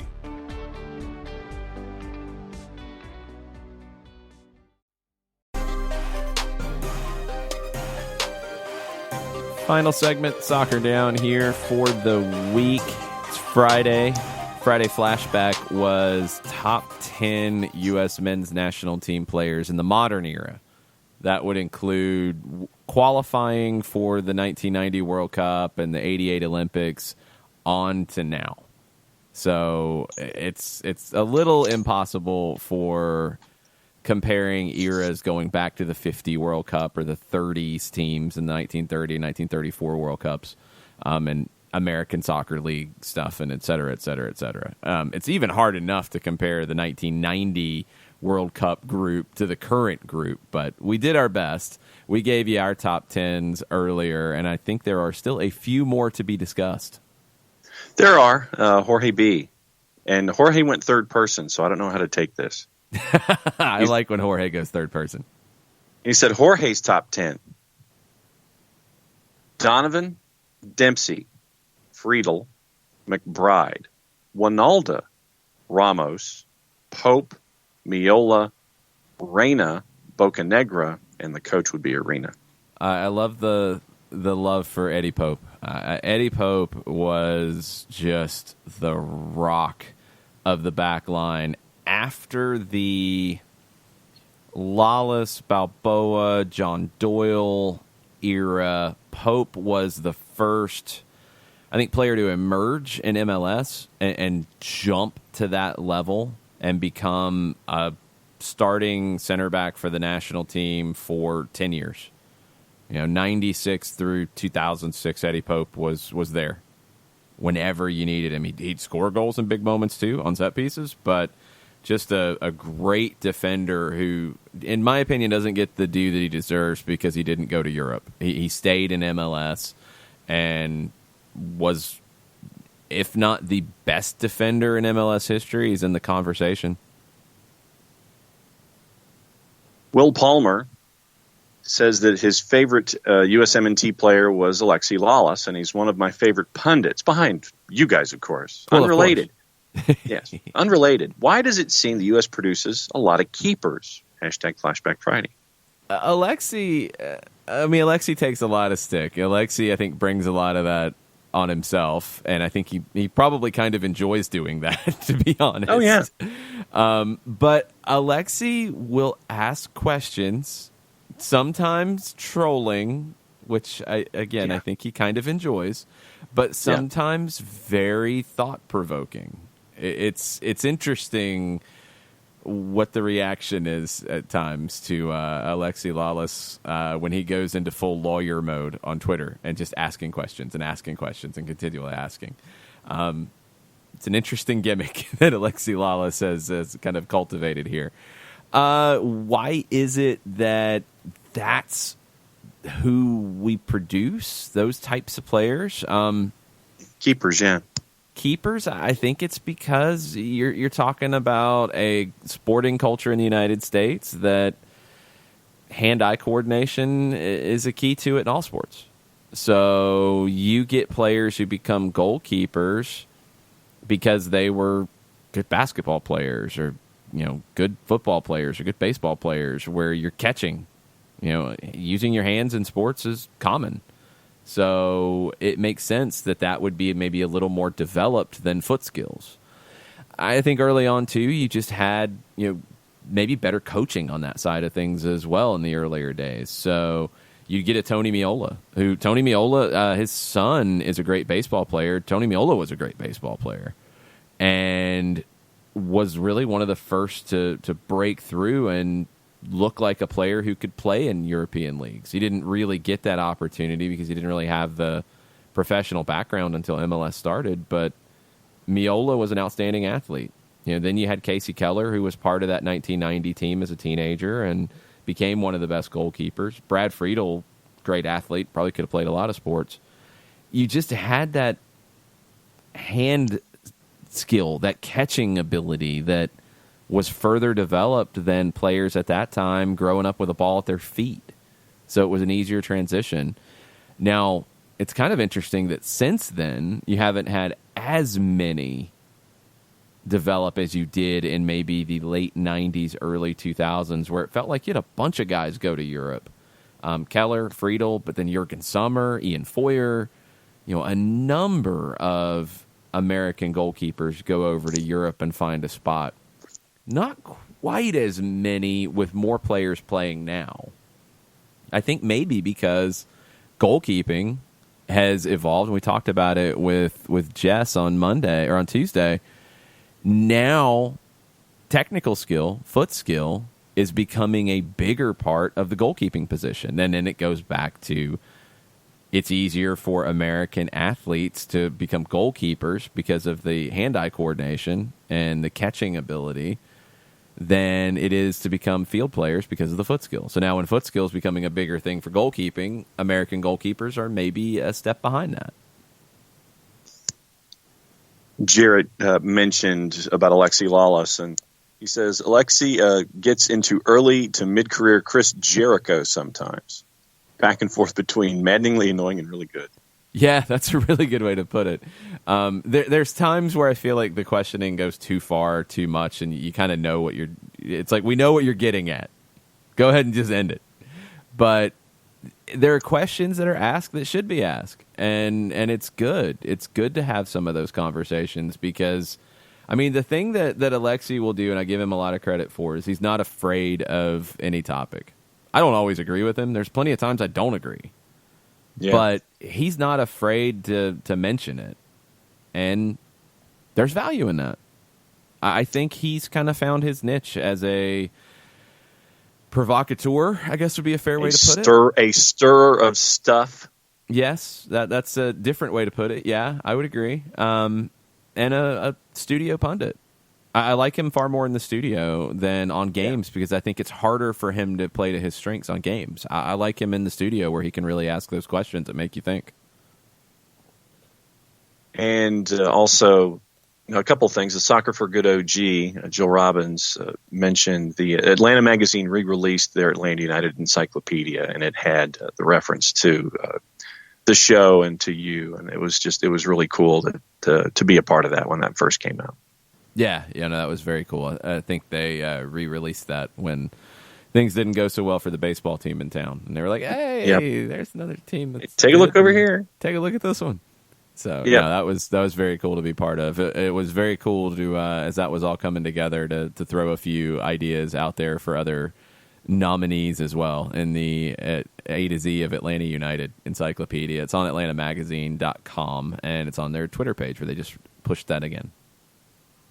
And apparently, according to Jorge, there was a moment of stupidity in the Houston Dash Tigres match the other day. Afterwards. Yeah, sorry. Houston Dash played Tigres, and Sofia Huerta was taking pics with the fans, and she was groped by some idiot. This is Jorge's words. The team published the picture hoping to identify the individual. This is embarrassing, and I'm sad that female players have to go through this in today's game. And I believe there have been other situations with this. And yes, Jorge's right. This is stupid that this is happening. I think U.S. women's national team players and NWSL players have gone out of their way to be available for fans after games, taking pictures, signing autographs, talking to kids especially. More so than maybe any other set of professional athletes that you see. And when they're willing to do that and take the time and stay on the field for an hour after a game to make sure everybody gets talked to, when people abuse that by being morons and assaulting people, because that's what it is. It's 100% assault. It's going to keep players from doing that. And it's a shame. It's a shame for the kids who have nothing to do with these idiots who do this stuff, who are going to lose out the opportunity to get an autograph or a selfie or a word of encouragement from their, idols. It's a joke. It's awful. And people who do this, whether they're Tigres fans in Mexico, whether they are fans who are at NWSL matches, whether they are fans at U.S. Women's National Team matches, and do this type of stuff and bring this kind of behavior to it, they should not be in these matches. They should be kicked out. They should be banned. They should be arrested when it gets to this point, like this was.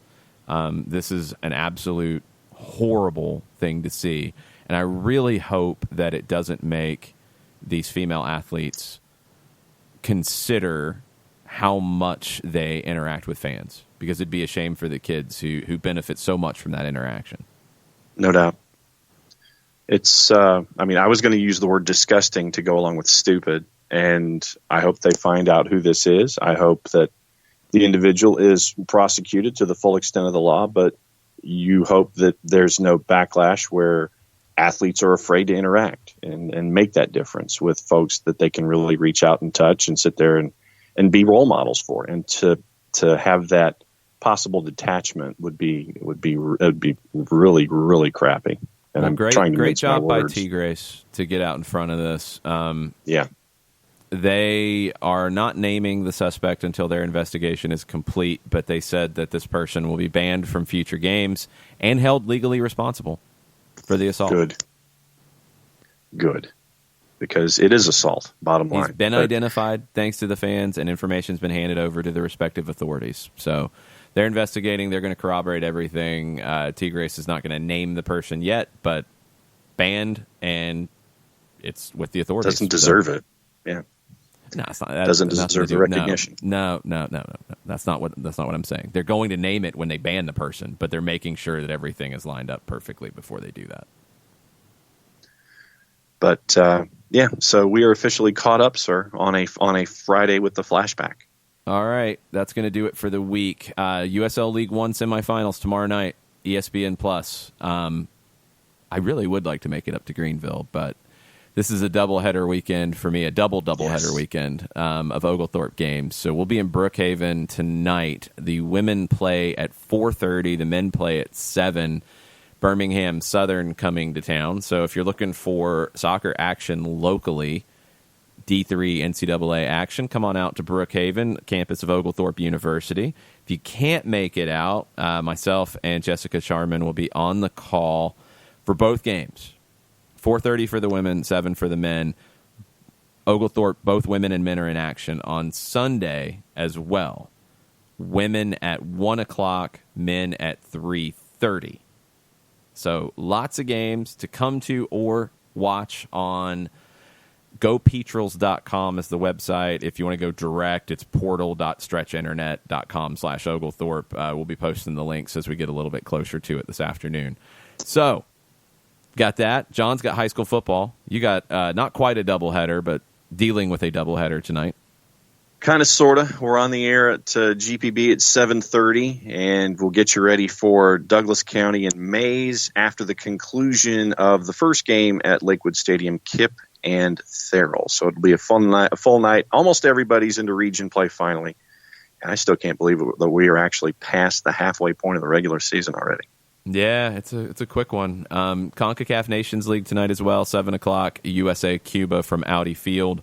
I believe the advance tickets as of yesterday was 11,500.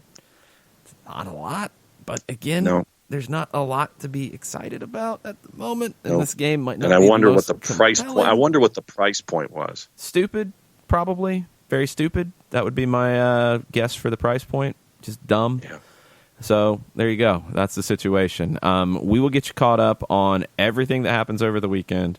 Nations League. Bermuda and Mexico tonight's at 9 o'clock, too. I'm definitely going to peek in on that one when Oglethorpe is done. Nations League, USL League One playoffs. We'll get you caught up on all of that on an Overreaction Monday, 9 o'clock, Monday morning. Soccer Down Here app, soccerdownhere.net, and on Spreaker. Thanks for listening. Thanks for being part of the show all week long. Much plata, y'all. Much plata.